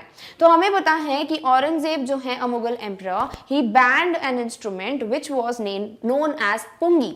क्योंकि ये इंस्ट्रूमेंट जो है वो बहुत ही ज्यादा श्रिल और अनप्लेजेंट साउंड प्रोड्यूस करता था. तो दिस वाज समथिंग जो कि उनको सही नहीं लगा and he said that it should be completely banned. No more pungi will be played in the darbar. But obviously जो भी लोग थे उनको ये लगता था कि again this would be revived कि फिर से ये इंस्ट्रूमेंट प्ले किया जाएगा कभी ना कभी. And one of the examples जो उनको दिया है कि देयर इज दिस बार्बर जिनका सॉर्ट ऑफ उनको परमिशन थी of royal palace and also his family was of professional musicians. तो उनको लगा कि I have to do something so that मैं वापस से इस इंस्ट्रूमेंट को लेकर आऊं so that this instrument is again played in the court. And what he did was वो एक हॉलो स्टेम लेकर आए, उसमें उन्होंने 7 होल्स बनाए and this hollow stem was longer than pungi and broader than pungi. तो अब ये जब इस हॉलो स्टेम को इसके होल्स को बंद करके ओपन करके जब इसमें एयर ब्लो करने लगे तो there was this sound which was melodious to ears and it was beautiful to hear. Clear? तो अब ये साउंड जो है उनको सुनाई दिया एंड ही वाज लाइक कि मैंने जो टोनल क्वालिटी है वो क्या कर दिए, इंप्रूव कर दिए and now this is something जो कि बिल्कुल एक्सेप्टेबल होगा in court. He took this instrument और फिर उसके बाद उन्होंने सबके सामने जो है प्ले किया. Everybody was impressed and thereafter क्योंकि ये इंस्ट्रूमेंट जो है सबसे पहली बार शाही दरबार में प्ले किया गया तो फ्रॉम द वर्ड शाह लिया शह and because this was played for the very first time by a barber which is known as नाई इन हिंदी, तो इसीलिए वर्ड हो गया शहनाई. क्लियर? तो इतनी बार डिस्कस कर लिया है तो ये पूरा फैक्टर तो आई गेस आपके दिमाग में बैठ गया होगा कि शहनाई नाम कैसे पड़ा, कौन था सबसे पहले जिसने इसको प्ले किया एंड ऑल. नाउ ये शहनाई जो है अब कैसे पहले बिकॉज इसका साउंड जो है बहुत ऑस्पिशियस माना जाता था, बहुत ज़्यादा लकी फॉर्चुनेट साउंड माना जाता था, तो इसको वेडिंग्स में या डिफरेंट सेरेमनीज में बजाया जाने लगा. बट आफ्टर उस्ताद बिस्मिल्लाह खां जो है who is a legend in playing shehnai, उनके बाद ये शहनाई जो है वो ऑन स्टेज भी पॉपुलर होने लगी और ये जो क्लासिकल परफॉर्मेंसेज होने लगी ऑन स्टेज, इसमें अगर शहनाई को इतना ज़्यादा इंपॉर्टेंट पार्ट मिला या इंपॉर्टेंस मिली, sorry, it was all all because of Ustad Bismillah Khan and credit should go to him. फिर हम पढ़ते हैं उस्ताद बिस्मिल्लाह खां जी की स्टोरी, कैसे वो जब छोटे थे, ही वाज ऑफ 5 इयर्स, तो वो चहीता गाते थे, और क्योंकि उनको क्या मिलता था 1.25 kg का लड्डू। और जब वो छोटे थे तो उनकी मदर जो है उनको उनके अंकल के पास भी लेके गई, मेटर्नल अंकल के पास इन बनारस, और जिस तरीके से उन्होंने उनको देखा शहनाई प्ले करते हुए, he was captivated with it, he was engrossed, he was fascinated, and वो पूरे टाइम विदाउट ब्रेक जो है सुनते ही रहते थे इनको। धीरे धीरे जब इनके लेसन्स बिगिन हुए तो ही वॉज द वन जो बहुत ज्यादा प्रैक्टिस करते थे, for hours he used to practice. और उनकी कुछ फेवरेट प्लेसेस थी like river Ganga, banks of river Ganga, there were some temples, तो वो मंगला मैया, तो ये सब जगह पे जाके वो क्या करते थे, प्रैक्टिस करते थे शहनाई को, और क्योंकि उनको बहुत ज्यादा पसंद था शहनाई प्ले करना। एंड दिस फ्लोइंग रिवर जो थी of Ganga, it kind of बोल सकते हैं this was something which was motivating for him, encouraging for him, और इसकी वजह से ही tried to either improvise a raga, यानी कि कुछ चेंजेस करने की कोशिश की उन्होंने, या फिर ही टोटली इन्वेंटेड और डिस्कवर्ड अ न्यू राग। और ये जो वो राग बनाते थे, this was something considered beyond the range of shehnai, but he did it. तो this is how he was such a legend, because वो म्यूजिक जो है वो अंदर उनके फ्लो करता था, he kind of respected this, he was a very true devotee of music, and this was something a religion for him. Clear? तो इस तरीके से वो न्यू जो राग है वो डिस्कवर करते थे, इम्प्रोवाइज करते थे स्लोली एंड स्टेडीली। जैसे ही 1938 में All India Radio in Lucknow open हुआ, he got is very first break, और पूरी लाइफ को बोल सकते हैं सबसे बड़ी जो अपॉर्चुनिटी थी उनकी वो यही थी, बिकॉज रेडियो पे सबसे ज़्यादा सुनने वाले जो लोग जो शहनाई प्लेयर को सबसे ज़्यादा सुनते थे वो कौन बन गए थे, उस्ताद बिस्मिल्लाह खान। तो everybody kind of knew him, and also he got got to perform not only in India but also abroad, और he was the very first Indian जिसको लिंकन हॉल में, लिंकन सेंट्रल हॉल में परफॉर्म करने को मिला था। Also Tehran में इन्हीं के नाम पे ऑडिटोरियम का नाम चेंज करके रख दिया।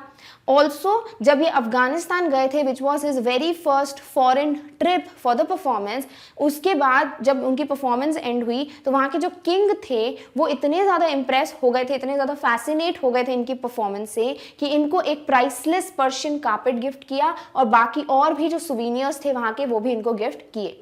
तो he was always appreciated for his performances. And अगर हम थोड़ा पहले जाएं तो one time he just accompanied his uncle in a conference, Allahabad music conference, और वहां पर जब इनकी परफॉर्मेंस खत्म हुई तो there was this one Ustad Faiyaz Khan who came and appreciated young Bismillah Khan and told him if you work hard you can definitely reach some heights, या फिर आप बहुत कुछ अचीव कर सकते हो लाइफ में। So every time he was appreciated because वो पोटेंशियल उनमें दिखता था कि he is different, he is someone जो कि बहुत अलग तरीके से शहनाई को प्ले करते हैं। Slowly and steadily he became well known everywhere, not only in India but also abroad. And very big thing is कि जब India got independence, that is on 15th of August 1947, उस वक्त सबसे पहले इंडियन जो कि ग्रीट करते हैं ऑडियंस को with shehnai, that was Ustad Bismillah Khan. And this audience was also one जिसमें Mahatma Gandhi ji and also Pandit Jawaharlal Nehru ji was the part. So this is also something जो कि बहुत बड़ी चीज़ हमको पता चलती है about Ustad Bismillah Khans life. Then इनको सारे जितने भी नेशनल अवार्ड्स हैं like Padmashri, Padma Bhushan, Padma Vibhushan, and also सबसे बड़ा सिविलियन अवार्ड जो है दैट इज भारत रत्न, ये सबसे अवार्ड कर दिया गया है उस्ताद बिस्मिल्लाह खान जी को। तो ही इज अ पर्सन जिसने हर एक चीज अचीव की है बिकॉज ऑफ हिज, बोल सकते हो जो ट्रू डिवोटी हैं वो, जिस तरीके से वो रिस्पेक्ट करते हैं अपनी म्यूजिक को, because of all that. Clear? जब ये अवार्ड रिसीव कर रहे थे तो इन्होंने कहा था कि आई फील हर किसी को अपने बच्चों को म्यूजिक सिखाना चाहिए, because this is something as rich heritage of rich cultural heritage of India, और भले ही जो modern side है वो लोग भी अब म्यूजिक सीख रहे हैं तो why not we? So he was like every parent should teach his or her child music. Clear? तो दिस इज समथिंग जो उनका मानना था। Also later in the story हमें पता चलता है कि he loved his towns that is Dumraon and Banaras, और उनके हिसाब से these were the two most wonderful towns of complete world. और ये कभी भी अपनी जो रिवर गंगा है, जो उनके टाउन्स हैं, जो टेम्पल्स हैं, उससे बहुत क्लोजली कनेक्टेड थे, and he never wanted to be like कि नहीं मुझे कहीं और शिफ्ट होना है। लाइक इनको एक उनके स्टूडेंट बोलते हैं कि यूएसए में हम एक शहनाई स्कूल जो है ओपन कर लेते हैं, या फिर उसके हेड जो है आप बन जाइए, but Bismillah Khan and also that student told him कि बिकॉज उनको पता होगा कि इनको बहुत प्यार है अपने बनारस गांव से, दमराव से, तो ही वाज लाइक वो टेम्पल्स वगैरह मैं रेप्लिकेट कर दूंगा, यहाँ पर कॉपी करके बनवा दूंगा यहाँ यूएसए में। देन बिस्मिल्लाह खान जो है वो बोलते हैं कि can you also replicate river Ganga flowing there, and this is something which was impossible. So it was like a clear indication कि इट इज नेवर पॉसिबल कि वो यहाँ पर सेटल हो जाए किसी भी फॉरेन कंट्री में, because he loves his town, that is Damrao and Banaras. Clear? So he was closely connected also with the place or with India. So this is how जो हमें complete overview बताया गया है इस पूरे chapter में, और ये सारे pointers जो आपको ध्यान में रखने हैं while answering the questions. Clear? All right. Now let's begin with the very first question, which is thinking about the text. So what you have to do is tick the right answer. तो sort of आपको choose करना है answer कि कौन सा perfect answer है with this statement. So the dash was a reeded noise maker. तो हमें पता है noise maker है obviously something जिसको बैन किया गया था। ऑप्शन है शहनाई और पुंगी। शहनाई was something जो soft और melodious था, तो ये तो क्या हो जाएगा wrong, तो correct answer क्या हो जाना चाहिए, पुंगी। Clear? Bismillah Khan a barber, Ali Bucks transformed the pungi into a shehnai, because हमें पता है कि ये नाई किससे आया है, वर्ड बाबर से। So this was the person जिसने modify किया या change किया था पुंगी को into a shehnai. Bismillah Khan's paternal ancestors were, तो हमें बताया गया है बाबर्स और प्रोफेशनल म्यूजिशियंस, ऑब्वियसली उनकी पूरी फैमिली प्रोफेशनल म्यूजिशियंस को बिलोंग करती है, so definitely it's not barbers. Clear?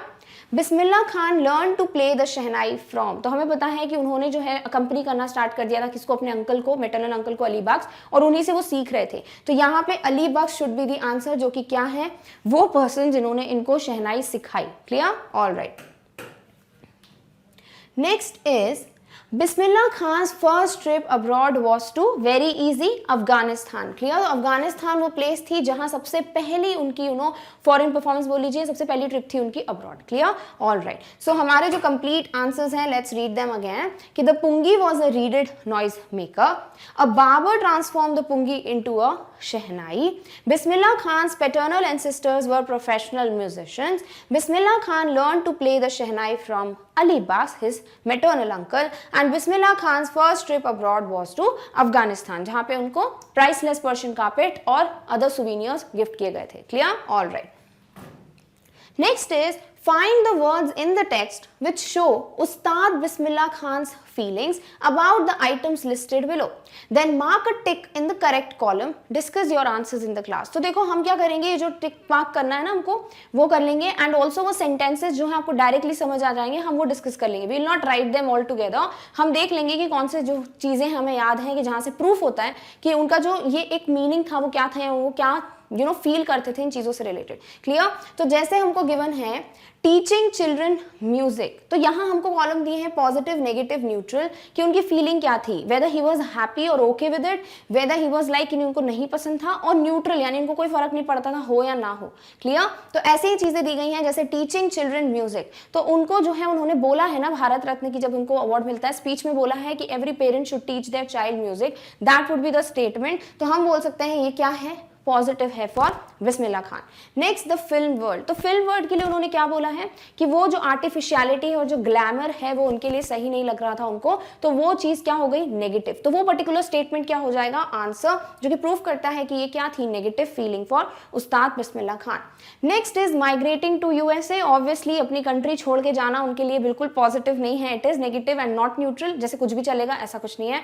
उनको क्या है, जब भी उन्होंने बोला है ना कि आगे जाके कि दमराव और ये मेरे लिए best towns in the world हैं, या फिर रिवर गंगा का जब वो स्टूडेंट को बोलते हैं can you replicate that, so all these tell word कि उनके हिसाब से वो जो कंट्री है उनकी वहीं पे वो खुश रहते हैं। या फिर आप ये जो लाइंस दी गई है ना कि जब मैं फॉरेन कंट्री में होता हूँ I yearn for Hindustan, when I am in Mumbai I yearn for Banaras, when I am in Banaras I yearn for Dumraon, तो ये जो लाइंस हैं वो आप मेंशन कर सकते हो, that would be the perfect sentences जो प्रूव करते हैं migrating to USA was negative for Bismillah Ustad Bismillah Khan. Sorry, playing at temples, playing यानी कि जो वो गाते थे या शहनाई प्ले करते थे, तो यहाँ पे आप जो है 2 पॉइंटर्स रख सकते हो। वन इज कि वो जितने भी काशी विश्वनाथ पे प्ले कर रहे हैं या फिर उनके फेवरेट प्लेसेस होती थी, तो वो आप सॉर्ट ऑफ पॉजिटिव भी टिक कर सकते हो, या फिर आप न्यूट्रल भी टिक कर सकते हो कि ऐसा कुछ नहीं था कि उनको करना ही था वहाँ पे, ऐसा कहीं प्रूफ नहीं हुआ है। बट आई वुड प्रेफर आप पॉजिटिव करो बिकॉज इट वॉज समथिंग जो उनको अच्छा लगता था, राइट, टेम्पल्स में प्ले करना।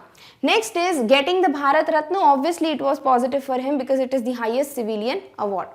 The banks of the Ganga क्या थे, उनके फेवरेट हॉन्ट्स थे, फेवरेट प्लेस में एक था, वही जो है बैंक्स में जो गंगा की जो फ्लोइंग रिवर है, दैट वाज समथिंग जो उनको मोटिवेट करती थी। तो ये सारी लाइंस क्या प्रूव करती हैं कि this is positive for Ustad Bismillah Khan. And leaving Banaras and Dumraon totally negative, उनको बिल्कुल भी ये नहीं था कि ये जगह छोड़ के जाऊं। And there are various instances जो हम ऑलरेडी डिस्कस कर चुके हैं when we were talking about migrating to USA. Clear? Now let's read the answers quickly. So teaching childrens music क्या हो जाएगा, पॉजिटिव। क्यों? वो हम ऑलरेडी डिस्कस कर चुके हैं, जो भारत रत्न की वो स्पीच में बोलते हैं। नेक्स्ट, द फिल्म वर्ल्ड उनके लिए नेगेटिव है, जो वो लाइन है ग्लैमरस आर्टिफिशियलिटी वाली, वो मेंशन कर सकते हो, it would become negative. Clear? Migrating to USA, again this is negative, वो बिल्कुल भी ओके नहीं है to leave his country and go somewhere else. Playing at temples, positive लेना चाहिए, बिकॉज वो ये उनके फेवरेट हॉर्न्स हुआ करते थे, उनको अच्छा लगता था यहाँ पर प्ले करना। Getting the Bharat Ratna, obviously it will be positive. The banks of Ganga, because it used to motivate him, encourage him to improvise or invent different rags, definitely this can be the one. And leaving Banaras and Damrao is again a negative. He would never want to leave the towns, क्योंकि उनके लिए most wonderful town थे, and he never wanted to leave his country and go somewhere else. Clear? So these are the answers जो आप टिक कर सकते हो. Sentences I have already told you, you can mention them or you can just give a brief कि कौन कौन से instances हैं जो prove करते हैं ये positive, negative है या neutral है. Clear? All right. Next is answer these questions in 30 to 40 words. Now we have to directly give the answers. First is why did Aurangzeb ban the playing of the pungi? बहुत direct answer है कि औरंगजेब, या फिर लिख सकते हो Mughal emperor Aurangzeb banned the use of pungi because according to him it had a shrill and unpleasant sound. Clear? तो this is the correct or direct answer of this question. इससे ज्यादा कुछ मेंशन हमको किया ही नहीं है. सो औरंगजेब, या फिर लिखो आप Mughal emperor Aurangzeb, banned the playing of the pungi because it had a shrill और it had a sharp and unpleasant sound. बहुत ही अनप्लेजेंट साउंड था, बिल्कुल मेलोडियस नहीं था. Clear? All right. Next is how is a shehnai different from a pungi. तो बहुत सारी चीजें हैं. नंबर वन, शहनाई जो है वो लॉन्गर है, ब्रॉडर है, एंड ऑल्सो वो उसका जो साउंड है वो सॉफ्ट और मेलोडियस है, ना कि shrill and unpleasant. So these are differences जो हमें शहनाई और पुंगी के बीच में पता चलती हैं. Done? All right, let's read the answer. So a shehnai is a pipe with a natural hollow that is longer and broader than pungi. It has 7 holes on the body of the pipe, and also you can include that it has a soft and melodious sound.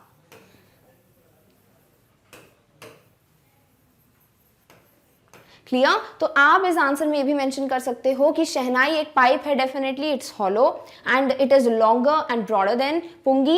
Also it has 7 holes and it has a soft and melodious sound which is not there in pungi. Clear? तो ये line भी आप include कर लो यहाँ पे. It would not be like कि limit cross हो रही है आंसर की. सो दिस इज समथिंग जो कि कंप्लीट आंसर हो जाएगा. Clear? All right. Next is where was the shehnai played traditionally? How did Bismillah Khan change it? तो traditionally यानी पहले, जब क्रेडिट की बात की गई है ना, तो कि वो उस्ताद बिस्मिल्लाह खान की वो ऑन स्टेज बात हो गई, उसके पहले ट्रेडिशनली कहाँ पे प्ले की जाती थी शहनाई? In temples and in weddings. यानी कि वो एक इंपॉर्टेंट, एक इंडिस्पेंसिबल पार्ट था ऑफ वेडिंग्स, बिकॉज इस साउंड को बहुत ऑस्पिशियस माना जाता था. तो this was a part of नौबत. ये भी बोला गया है कि वो 9 इंस्ट्रूमेंट्स जो रॉयल कोर्ट में प्ले किए जाते थे उसका पार्ट थी, और सिर्फ टेम्पल्स और वेडिंग्स में ही प्ले किया जाता था. But how did Bismillah Khan change this? कि ऑन स्टेज जो लेकर आए वो शहनाई को, कि उसकी परफॉर्मेंस होने लगी, लोग जानने लगे, that was all because of Ustad Bismillah Khan. Clear? All right, let's read the answer. So traditionally shehnai was a part of the naubat or traditional ensemble of 9 instruments found at royal courts. तो पहले it was just a part, यानी कि ऐसा नहीं था कि बहुत specifically importance मिलती थी, ये part था. It was ensemble यानी group of 9 instruments जिसे नौबत कहा जाता था in royal courts. It was played in temples and at marriages. Where it was used to play, it was played in temples and also at marriages. The credit must go to Bismillah Khan to take this instrument on to the classical stage. तो वो क्यों credit दे रहे हैं उनको? Because classical stage पे लेकर आना, that was something जो उस्ताद बिस्मिल्लाह खान जी ने किया था, and that is the answer of the second part of your question. Clear? तो पहले क्या था वो? It was a part of Naubat, which is ensemble of 9 instruments in royal courts. It was played at temples and weddings, but classical stage पर लेकर आना, this was something जो कि credit जाता है only to Ustad Bismillah Khan. Clear? All right. Next is when and how did Bismillah Khan get his big break? तो big break की बात कब हुई है? 1938 में, जब ऑल इंडिया रेडियो लखनऊ में ओपन हुआ। उसके बाद सबसे ज़्यादा सुनने वाले जो शहनाई वादक थे वो सिर्फ कौन थे? उस्ताद बिस्मिल्लाह खान, यानी सिर्फ इन्हीं को सबसे ज़्यादा सुना जाता था on radio. Clear? All right, let's read the answer. So Bismillah Khan got his big break with the opening of All India Radio in Lucknow in 1938. तो 1938 में जब All India Radio खुला in Lucknow, that was the first break, because after that लोग जो है जानने लगे या लोग जो है वो सुनते थे कि हाँ भाई this is the person जो कि बहुत famous या फिर बहुत अच्छी शहनाई बजाता है, and after that he became famous or known. Clear? All right. Next is where did Bismillah Khan play the shehnai on 15 August 1947? तो where पूछा यानी place पूछी है, तो कहाँ play किया था? रेड फोर्ट पे. Why was the event historic? Because India got its independence on 15th August 1947 and definitely this was an historic moment. And also he was the very first Indian जो कि greet करते हैं अपनी शहनाई से the complete audience को, and the audience also included Mahatma Gandhi and Pandit Jawaharlal Nehru, and that's why this complete event is historic. Historic होने का सबसे पहला reason यही है कि independence मिली थी इंडिया को, which is a very big thing. Clear? All right. So Bismillah Khan played the shehnai on 15 August 1947 at the Red Fort. कहाँ play की थी उन्होंने शहनाई? रेड फोर्ट पे. He was the first Indian to greet the nation with his musical instrument, that is शहनाई. तो वो पहले Indian बने थे जिन्होंने अपने म्यूजिकल इंस्ट्रूमेंट से लोगों को ग्रीट किया था, वेलकम किया था, and that was shehnai. This event was historic because India got independence on that day. Definitely historic मतलब हिस्ट्री में क्यों आ गया था? क्योंकि इंडिपेंडेंस मिली थी, very big thing. तो इसीलिए ये इवेंट क्या था? Historic. And Bismillah Khan played राग काफी to an audience that included Pandit Jawaharlal Nehru and also Mahatma Gandhi, we will mention. Clear? तो यहाँ पर बिस्मिल्लाह खान जो है उन्होंने क्या गाया था? राग काफी उन्होंने प्ले किया था अपनी शहनाई से, और इस पूरी ऑडियंस में महात्मा गांधी और पंडित जवाहरलाल नेहरू दोनों भी प्रेजेंट थे. Clear? All right. Next is why did Bismillah Khan refuse to start a shehnai school in the USA? तो जब उनको बोला ना एक स्टूडेंट ने कि आप USA में हेड कर लीजिए एक शहनाई स्कूल को, यानी कि आप ओपन कर लीजिए यहाँ पर एक shehnai school and you become the head of the school, और यहाँ फिर मैं क्या करूँगा? रेप्लिकेट कर दूंगा सारे जो भी बनारस के टेम्पल्स हैं उनको. बट बिकॉज जो उस्ताद बिस्मिल्लाह खान है he was closely connected not only to the temples but also river Ganga flowing in Banaras, तो उनको ऐसा था कि कैन यू रेप्लिकेट रिवर गंगा ऑल्सो. तो दिस इज हाउ कि वो जो पॉसिबिलिटी ही नहीं थी, and that's why he was like I don't want to migrate, and he is indeed closely connected with his town, so he can never migrate out of India somewhere in other country. Clear? All right. So Bismillah Khan refused to start a Shehnai school in the USA because he never wanted to leave India. He was very much connected with his country, with the towns he is living in. तो उनके लिए India छोड़ के जाना was not at all possible. He had an unbreakable bond, बहुत close connection, एक unbreakable bond था उनका with his towns Damrao and Banaras and obviously with the holy river Ganga. तो these are the reasons जिसकी वजह से वो India छोड़ के कभी भी settle नहीं होना चाहते थे बाहर, because he was closely connected with his towns, with the river Ganga and also कह सकते हो with complete country that is with India. और इस because of this he was not like कि अच्छी बात है तो अच्छा एक step हो जाएगा, I'll be famous but he never chose to go and settle in other country. Clear? All right. Next is find at least 2 instances in the text which tell you that Bismillah Khan loves India and Banaras. तो यहाँ पे ऐसा है कि आपको 2 instances, 2 example देने हैं जो prove करते हैं कि बिस्मिल्लाह खान जो है वो इंडिया और बनारस को बहुत प्यार करते हैं. So we would tell the instances like about USA वाला इंसिडेंट जो अभी डिस्कस किया वो बोल सकते हो. नेक्स्ट जो एट दी एंड बोलते हैं कि जब मैं मुंबई में होता हूँ I yearn for Banaras and दमराव, जब मैं आउट ऑफ इंडिया होता हूँ तो आई यर्न फॉर हिंदुस्तान. तो ये कुछ चीज़ें हैं जो आप बता सकते हो कि ही सेड लाइक दिस. तो ये इंस्टेंसेस हैं, ये वो एग्जाम्पल्स हैं जो प्रूव करते हैं he loved his country a lot and also his towns जो कि क्या है बनारस और Dumraon. Clear? Alright, let's read the answer. So two instances in the text which tells us that Bismillah Khan loves India and Banaras are Bismillah Khan says that whenever he is in a foreign country, he keeps yearning to see Hindustan. And he said that when he is in Mumbai, he thinks of only Banaras and the holy Ganga. तो दो instances हैं जो एक country का proof कर देते हैं कि वो इंडिया से बहुत प्यार करते हैं, और दूसरा क्या proof कर देता है कि वो अपने टाउन बनारस से बहुत प्यार करते हैं. तो सबसे पहली चीज इंडिया का जो प्रूफ करना है वो क्या है कि जब भी वो फॉरेन कंट्री में होते हैं, ही इज डिजायरिंग फॉर और ही लॉन्ग्स टू सी हिंदुस्तान, कि उनको लगता है कि मैं कब जाऊंगा भारत इंडिया और मैं देखूंगा हिंदुस्तान को. और जब वो मुंबई में होते हैं तो वो सिर्फ बनारस के बारे में सोचते हैं, तो ये, और होली गंगा के बारे में ऑब्वियसली, तो ये प्रूफ करता है कि he loved his town, that is Banaras. Clear? तो ये वो दो इंस्टेंसेस हैं. इसके अलावा आप यूएसए वाला इंसिडेंट अगर मेंशन करते हो, दैट वुड बी समथिंग जो कि अगेन रिवर गंगा या बनारस के बारे में प्रूफ देगा कि how much he loved his town and his complete country. Clear? Alright. Next is thinking about language. From the text on Bismillah Khan, find the words and phrases that match these definitions and write them down. The number of the paragraph where you will find the words or phrases have been given for you in brackets. तो sort of आपको क्या दिया है, एक description दिया है, और उसके लिए आपको वर्ड लिखना है जो भी चैप्टर में गिवन है. आपको ब्रैकेट में पैराग्राफ्स दे दिए तो आप पैराग्राफ्स जाके देख सकते हो, बट हमें ऑब्वियसली बहुत डायरेक्टली समझ जाएगा कि कौन से वर्ड्स को यूज किया गया है to describe these phrases, or they mean as per these phrases. Clear? All right, let's read it. तो जैसे आपको बोला है the home of royal people, तो जहां पर फर्स्ट पैराग्राफ में आपको ऐसा कोई वर्ड मिलेगा जिसका मतलब होता है होम ऑफ रॉयल पीपल. तो रॉयल है तो रॉयल वर्ड हो गया. होम को क्या बोलते हो? रेसिडेंस. तो royal residence is the word जो कि आपको फर्स्ट पैराग्राफ में मिल जाएगा.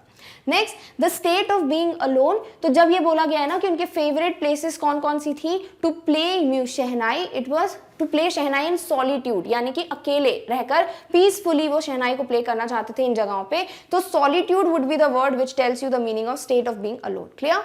अ part which is absolutely necessary. तो जैसे बोला है नॉर्थ इंडियन वेडिंग्स का एक इंडिस्पेंसिबल पार्ट है, वो क्या है? शहनाई. तो इंडिस्पेंसिबल का मतलब होता है बहुत इंपॉर्टेंट, बहुत necessary. To do something not done before. तो कभी ऐसा कुछ करना जो पहले नहीं किया है, तो आप क्या कर रहे हो? इन्वेंट कर रहे हो. क्लियर? विदाउट मच एफर्ट, बहुत ईजी है. एफर्टलेसली यानी कि बिना कोई मेहनत के. Quickly and in large quantities. तो थिक एंड फास्ट यूज किया गया है सेंटेंस में कि उनको अवार्ड या रिकग्निशन जो है वो थिक एंड फास्ट मिल गए थे. इसका मतलब होता है quickly and in large quantities. Clear? Thick means बहुत ज्यादा क्वांटिटी में, फास्ट मतलब बहुत जल्दी, तो क्विकली. क्लियर? ऑलराइट. सो जो आंसर्स हो जाएंगे वो क्या हो जाएंगे? The home of royal people. तो रॉयल वर्ड से आ गया रॉयल, और होम का क्या हम बोलते हैं? Word residence. तो बहुत ईजी है royal residence. State of being alone. तो सॉलिट्यूड का मतलब ही होता है अकेले रहना, पीसफुली रहना. तो इस तरीके से वो शहनाई प्ले करना पसंद करते थे. A part which is absolutely necessary. तो an indispensable component of north Indian weddings बोला है. तो ये इंडिस्पेंसिबल कंपोनेंट को ही बोलते हैं जो बहुत ज्यादा जरूरी है, यानी कि समथिंग जो कि नेसेसरी है. Clear? To do something not done before. तो राग जो है वो इम्प्रोवाइज करते थे, यानी कि मॉडिफाई करते थे, चेंजेस करते थे, या फिर एक नया ही राग बना देते थे. तो उसको क्या कहते हैं? इन्वेंट करना. तो do something not done before would be invent. Clear? Without much effort, ज्यादा मेहनत ना करते हुए, तो it would be effortlessly. And quickly and in large quantities. तो लार्ज क्वांटिटीज के लिए थिक, और क्विकली हो गया फास्ट. तो thick and fast is the answer for this statement. Clear? Alright. Next is tick the right answer. तो आपको क्या करना है, ये जो मीनिंग दिया है उसमें बस ये बताना है कि इसका मतलब क्या है. बहुत ईजी है. पहले बोला है when something is revived. तो यहां पर जब ये बोला गया ना कि लोग सोचते थे कि पुंगी शुड बी रिवाइव्ड, यानी कि वापस से लेकर आना चाहिए, तो remains dead और lives again. तो ऑब्वियसली वापस लेकर आना है तो lives again would be the answer, जो when something is revived को बताता है. Clear? When a government bans something, it wants it. तो ऑब्वियसली कोई चीज बैन कर रहे हो मतलब उसको हमेशा के लिए बंद करना है, स्टॉप करना है. तो it wants it to be stopped. Clear? When something is considered auspicious, auspicious यानी बहुत ज़्यादा lucky या फिर बहुत favorable, fortunate, उसे कहते हो auspicious. तो meaning क्या है? Welcome it, avoid it. Now something is lucky तो क्या करोगे? Welcome करोगे, right? तो welcome it is the answer जो कि statement के साथ जाता है. Next, when we take to something, we find it. When we take to something, जैसे कि बोला है taken by, ठीक है, यहाँ पे बोला गया कि उनकी शहनाई सुन के ही वॉज टेकन बाय, तो इसका मतलब होता है आप बहुत ज्यादा खुश हो गए, यानी कि it was something very much interesting for you. तो बोरिंग होगा कि interesting, definitely interesting. Next, when you appreciate something you find it good and useful और find it of no use. Very easy, appreciate कब करोगे, complement कब दोगे, जब वो चीज अच्छी होगी, यू फाइंड इट यूजफुल। तो डेफिनेटली फर्स्ट वाला ऑप्शन क्या हो जाएगा इसका आंसर। Clear, all right. तो नेक्स्ट जो है वो है when you replicate something you do it. Replicate यानी कॉपी करना, तो किसी चीज को कॉपी कर रहे हो यानी वो ऑलरेडी पहले से है, उसको वापस से बना रहे हो। तो फर्स्ट टाइम होगा कि सेकेंड टाइम होगा, obviously for the second time. Next, when we come to terms with something it is still upsetting और no longer upsetting. In terms with something यानी कि जब वो बोलते हैं ना आर्टिफिशियलिटी और ग्लैमर, यानी कि वो चीज जो है उनके लिए एक्साइटिंग थी या नहीं थी। तो टर्म्स में आना मीन्स अब वो इतनी अपसेटिंग नहीं है, you are okay with it, और नहीं आना टर्म्स में that is something again it is still upsetting. तो बोला है we come to terms with something means it is no longer upsetting. Clear, all right. Now let's read the complete answers again. So when something is revived, मतलब it lives again. When a government bans something, it wants it stopped. When something is considered auspicious, welcome it. Lucky है तो welcome it. When we take to something, we find it interesting. When we are taken by something, यानी कि बहुत ज़्यादा वो हमको interesting लगा. When you appreciate something, you find it good and useful, then only you are appreciating. When you replicate something, you do it for the second time. Copy कर रहे हो तो एक बार already हो चुका, उसको second time करोगे. And when we come to terms with something, it means it is no longer upsetting. We are okay with it. Clear? All right. Then next is dictionary work. The sound of the shehnai is auspicious. एक sentence दिया है कि जो sound है वो कैसा है, auspicious है। सेकेंड सेंटेंस उसी को बोला गया है, the auspicious sound of the shehnai is usually heard at marriages. तो पहले बोला है साउंड जो है वो auspicious है, फिर बोल दिया है auspicious sound। तो इनका मतलब क्या हुआ, देखो जो पोजिशन है वर्ड auspicious की वो चेंज हो रही है। This means we can say that the adjective auspicious, auspicious यानी लकी, तो कोई क्वालिटी बता रहे हो तो वो एडजेक्टिव हुआ, ठीक है। So the adjective auspicious can occur after the verb be. तो कोई एक्शन वर्ब है उसके बाद भी आ सकता है, as in the first sentence. तो फर्स्ट सेंटेंस अगर हम फिर से देखें, the sound of shehnai is auspicious. तो ये कैसा था, auspicious था। तो हम जो है क्या बोल रहे हैं कि ये कहाँ पे यूज हुआ है auspicious word, after the verb, ठीक है। Then or before a noun as in the second. फिर हमने बोला है auspicious sound, तो हमने पहले यूज कर लिया नाउन के, तो हम जो है कभी एडजेक्टिव को वर्ब के बाद भी यूज कर सकते हैं, उसी एडजेक्टिव को किसी नाउन के पहले भी यूज कर सकते हैं। But there are some adjectives which can be used after the verb and not before a noun. But कुछ होते हैं जिन्हें आप सिर्फ वर्ब के बाद यूज कर सकते हो, नाउन के पहले यूज नहीं कर सकते, और ये जो है आपके डिक्शनरी में बहुत ब्यूटीफुली मेंशन होता है। ऑल्सो आपको बुक में भी एक टेबल दिया है तो आप उसको पढ़ सकते हो। For example, Ustad Faiyaz Khan was overjoyed, यानी उस्ताद फैयज खान बहुत ज्यादा खुश हो गए थे। इस तरीके से जो ओवरजॉयड है हमने यूज किया after the verb. We cannot say the overjoyed man, यानी कि ये जो man noun है उसके पहले हम नहीं बोल सकते the overjoyed man, क्योंकि overjoyed को हम सिर्फ verb के बाद ही यूज करते हैं, और ये सब चीजें आपकी डिक्शनरी में मेंशन होती है। क्लियर? तो उसी पे बेस्ड आपको ये पूछा गया है सिंपली वो कौन से वर्ड्स हैं यू नो फ्रॉम दीज जिन्हें आप बिफोर अ नाउन ही यूज कर सकते हो, not before a noun, and also जिन वर्ड्स को आप both before and after the verb use कर सकते हो। तो हमें क्या करना है, सिर्फ टिक करना है। ये पूरे वर्ड्स जो हैं आप जाके देख सकते हो इन द डिक्शनरी, आपको पता चल जाएगा। So we will just discuss them, there is nothing very difficult, it's just आपको पता चल जाए कि you know only before the noun use करना है, कि इसको यू नो हम not before the noun use नहीं कर सकते, मतलब नाउन के पहले या फिर वर्ब के पहले और बाद में दोनों यूज कर सकते हैं। क्लियर? चाहो तो इस पे डिफरेंट सेंटेंसेस आप लिख सकते हो ताकि आपको क्लियर हो जाए यू नो कि क्या ये सही है, किस तरीके से हम इसको देख रहे हैं। डन? सो इंडिस्पेंसिबल जो है it is used not before a noun, only before a noun, और both before and after the verb. तो हम बोलते हैं इंडिस्पेंसिबल को हम both before and after the verb use कर सकते हैं। नेक्स्ट, इम्प्रेस जो है हम नाउन के पहले यूज नहीं करते हैं, हम क्या बोलते हैं, द मैन इज इम्प्रेस्ड, ठीक है, तो बाद में यूज करते हैं, पहले यूज नहीं करते। And also we can use it both before and after the verb be. Next, afraid को आप यूज कर सकते हो not before noun, and also you can use it both after and before the verb be. Outdoor word आप use कर सकते हो सिर्फ और सिर्फ नाउन के पहले। पैटर्नल वर्ड भी आप यूज कर सकते हो, जैसे पैटर्नल अंकल बोला ना, तो आपने नाउन के पहले ही यूज किया, अंकल पैटर्नल नहीं बोल सकते। क्लियर? काउंटलेस, काउंटलेस भी आप कैसे यूज करोगे कि ये चीज काउंटलेस है या नहीं, तो आप उसको नाउन के पहले यूज कर सकते हो, काउंटलेस डैश, जो भी नाउन है it is countless. Clear? Next is priceless. तो प्राइसलेस को भी अगेन वही कोई कमोडिटी, प्राइसलेस कारपेट बोला ना, जैसे पर्शियन कारपेट, तो पर्शियन क्या एक नाउन है, तो आपने बिफोर नाउन यूज किया and also you can use this both before and after the verb B. तो बहुत ईजी है, जस्ट आप सेंटेंसेस भी देखते हो अगर चैप्टर में जाके पता चल जाएगा नाउन के पहले यूज हो रहा है कि बाद में यूज हो रहा है कि सीधे वर्ब के पहले या बाद में यूज कर सकते हैं। Done? All right. Next is the writing part. If you work hard and know where you are going, you will get there. ये कौन बोलती है? Evelyn ग्लीनी। You have now read about two musicians, Evelyn Gleany and उस्ताद बिस्मिल्लाह खान। तो first part भी पढ़ चुके हो, second part भी पढ़ चुके हो। Do you think that they both worked hard? Definitely they worked hard. Evelyn Gleany की तो बात हम कर ही रहे हैं भाई। She was a deaf, then too इतनी अच्छी musician है, इतनी बड़ी percussionist है, all because उनका determination और hard work था। उन्होंने खुद भी बोला है if you work hard तो आपको वो चीज़ मिल ही जाएगी।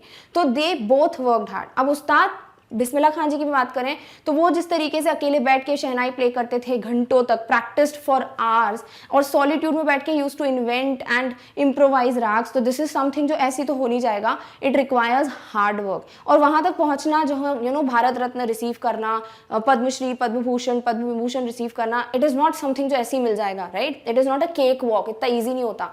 Definitely you have to work hard. तो सिमिलरली ये दोनों कैरेक्टर्स के लिए हम बोल सकते हैं that definitely worked hard. Next पूछा है where did they want to go? So they wanted to achieve success, great heights, they wanted to be well known, यानी कि वो अपनी फील्ड में बिल्कुल बेस्ट बनना चाहते थे and that is somewhere they did reach. Clear? Now answer these questions in 2 paragraphs, one on each of the 2 musicians. तो हम क्या करेंगे, पहले ये पॉइंट्स के तो आंसर हमने दे दिए, फिर इसके बाद 2 सेपरेट पैराग्राफ्स लिखने हैं आपको अबाउट एवलिन ग्लीनी, आप क्या सीखे, and also about Ustad Bismillah Khan. Clear? बहुत डायरेक्ट सा आंसर है, let's read it. So yes, they both worked extremely hard. They wanted to pursue music as their career and achieve heights. तो obviously उन्होंने hard work किया है and उनको क्या चाहिए था, where they wanted to go, they wanted to pursue music as their career and achieve heights. सबसे पहली चीज तो वो म्यूजिक को pursue करना चाहते थे, जैसे एवलिन ग्लीनी की भी बात करें हम, और वो great heights achieve करना भी चाहते होंगे obviously, तभी इतना ज्यादा हार्ड वर्क उन्होंने किया। अब हम दोनों के बारे में सेपरेटली पढ़ेंगे। So Evelyn Gleany is a motivation to everyone. By the time she was 11 years old, she grew profoundly deaf. तो जब तक वो 11 years की हो गई थी, obviously वो absolutely deaf हो गई. But she did not let the disability to become a hurdle in pursuing her career in music. But उस चीज़ को, उस disability को उन्होंने एक speed breaker की तरह नहीं लिया है, फिर hurdle नहीं बना लिया कि नहीं now have to stop. He just did, she gave her 100% so that वो overcome कर ले इस hurdle को. She auditioned in Royal Academy of Music in London and scored one of the highest marks in the history of Academy. She worked hard. कैसे proof होता है कि although she was deaf, then too जो बाकी लोग होते हैं जिन्होंने जितने मार्क्स स्कोर किए होंगे उससे कई ज़्यादा मार्क्स उन्होंने स्कोर किए, which was the highest in the history of Royal Academy of Music. In a field like music that's entirely linked to listening, she began to sense music through different parts of her body. She brought percussion to the front of the orchestra. Definitely जिस field में सुनने की बहुत ज़्यादा ज़रूरत होती है, music it is, right? उसमें भी because although she was deaf, but then too she did what? She used to feel the music or sense the feeling music from different parts of the body. ऐसा नहीं था कि उनको सिर्फ सुनने की ज़रूरत पड़ती थी and because of that she was like I can't do it. She did something else. Obviously वो रॉन फॉर्ब्स के गाइडेंस की वजह से हुआ, but at least she followed it and from there she never looked back and she brought percussion to the front of the orchestra. Orchestra में जो percussion के जो इंस्ट्रूमेंट्स होते हैं वो पीछे बजते थे, बट जब एवलिन ग्लीनी प्ले करती हैं तो वो सेपरेटली आगे आके इंस्ट्रूमेंट्स प्ले करना है, और वो जो इंस्ट्रूमेंट्स हैं वो लेकर आई हैं कहाँ? ऑर्केस्ट्रा के सामने। तो this is something commendable and definitely she worked a lot for it. Clear? All right. She was awarded with the Royal Philharmonic Society's Soloist of the Year award in the year 1991. She is an inspiration to all people. Her never give up attitude and optimism is a lesson to learn from her. तो definitely उनको award भी मिला है, वो भी हमने एक achievement बता दी, that was Soloist of the Year award in 1991, and she is indeed an encouragement, motivation, inspiration for not only disabled people but also people like us, because उनका जो never give up attitude है, जो optimism है, जो positivity है, वो एक lesson है जो हमको सीखने को मिलता है उनसे। क्लियर? नाउ सिमिलरली अब हम उस्ताद बिस्मिल्लाह खान के बारे में भी बात कर लेते हैं। तो Ustad Bismillah Khan belong to a family of professional musicians. Traditionally, Shehnai was being used in temples and at marriages, but the credit of bringing the Shehnai onto the classical stage goes to Ustad Bismillah Khan. Definitely उन्होंने बहुत ज़्यादा मेहनत की है, क्योंकि तभी जो instrument सिर्फ टेम्पल्स और वेडिंग्स में बजाया जाता था, जो कि एक पार्ट हुआ करता था ऑफ नौबत, it came onto classical stage all because of this person जो कि है उस्ताद Bismillah Khan. At the age of 3, he was quite fascinated watching his uncles playing the Shehnai. On the day of independence of India, he was the first Indian to greet the nation with his Shehnai. Obviously वो छोटे थे, तभी से वो fascinated थे music से. ऐसा नहीं था कि उनको एकदम से जबरदस्ती डाला गया हो. He loved, बोल सकते हैं, watching his uncles playing Shehnai and listening to the sound of Shehnai. And also because of this, उन्होंने क्या क्या अचीव किया in his life कि इंडिपेंडेंस डे जैसे हिस्टोरिक इवेंट पे भी he was the only Indian to greet the complete audience with Shehnai at Red Fort. Clear? All right. He was strongly bonded to Banaras and the Holy Ganga. He was awarded India's highest civilian awards, Bharat Ratna. Thus, Bismillah Khan is a legend and a maestro in Shehnai. तो definitely यहाँ पे हम बोल सकते हैं कि वो strongly bonded थे. अब इसको आपको और describe करना आप कर सकते हो कि वो strongly bonded with his towns Banaras and Ganga and the river Ganga, and obviously he was like closely connected. Yor had an unbreakable bond with these towns or with India, and he never wanted to settle abroad. Also he was awarded with national awards, वो सारे आप नाम ले सकते हैं, and obviously highest civilian award, that is Bharat Ratna. Thus proof होता है कि Bismillah Khan is also a legend and maestro in the field of Shehnai. आप चाहें तो आप और pointers भी add कर सकते हो as per your choice. It's up to you कि आप किस तरीके से इस आंसर को present करना चाहते हो. Clear? All right. So with this we come to an end of our topic, which is NCERT solutions of part 2 of the chapter The Sound of Music, that is the Shehnai of Bismillah Khan. I hope आपको ये जो पूरा part है, जो पूरी story है, वो बहुत beautifully clear हुई होगी. Also you have learned a lot from these two characters, Evelyn Glennie and Bismillah Khan, and also cleared with each and every question जो कि आपके NCERT में पूछा है related to this chapter. Now in the next video we'll meet very soon with the next topic. Till then take care of yourself. और इस topic की notes की लिंक आपको डिस्क्रिप्शन बॉक्स में मिल जाएगी. Thank you so much for watching. Bye.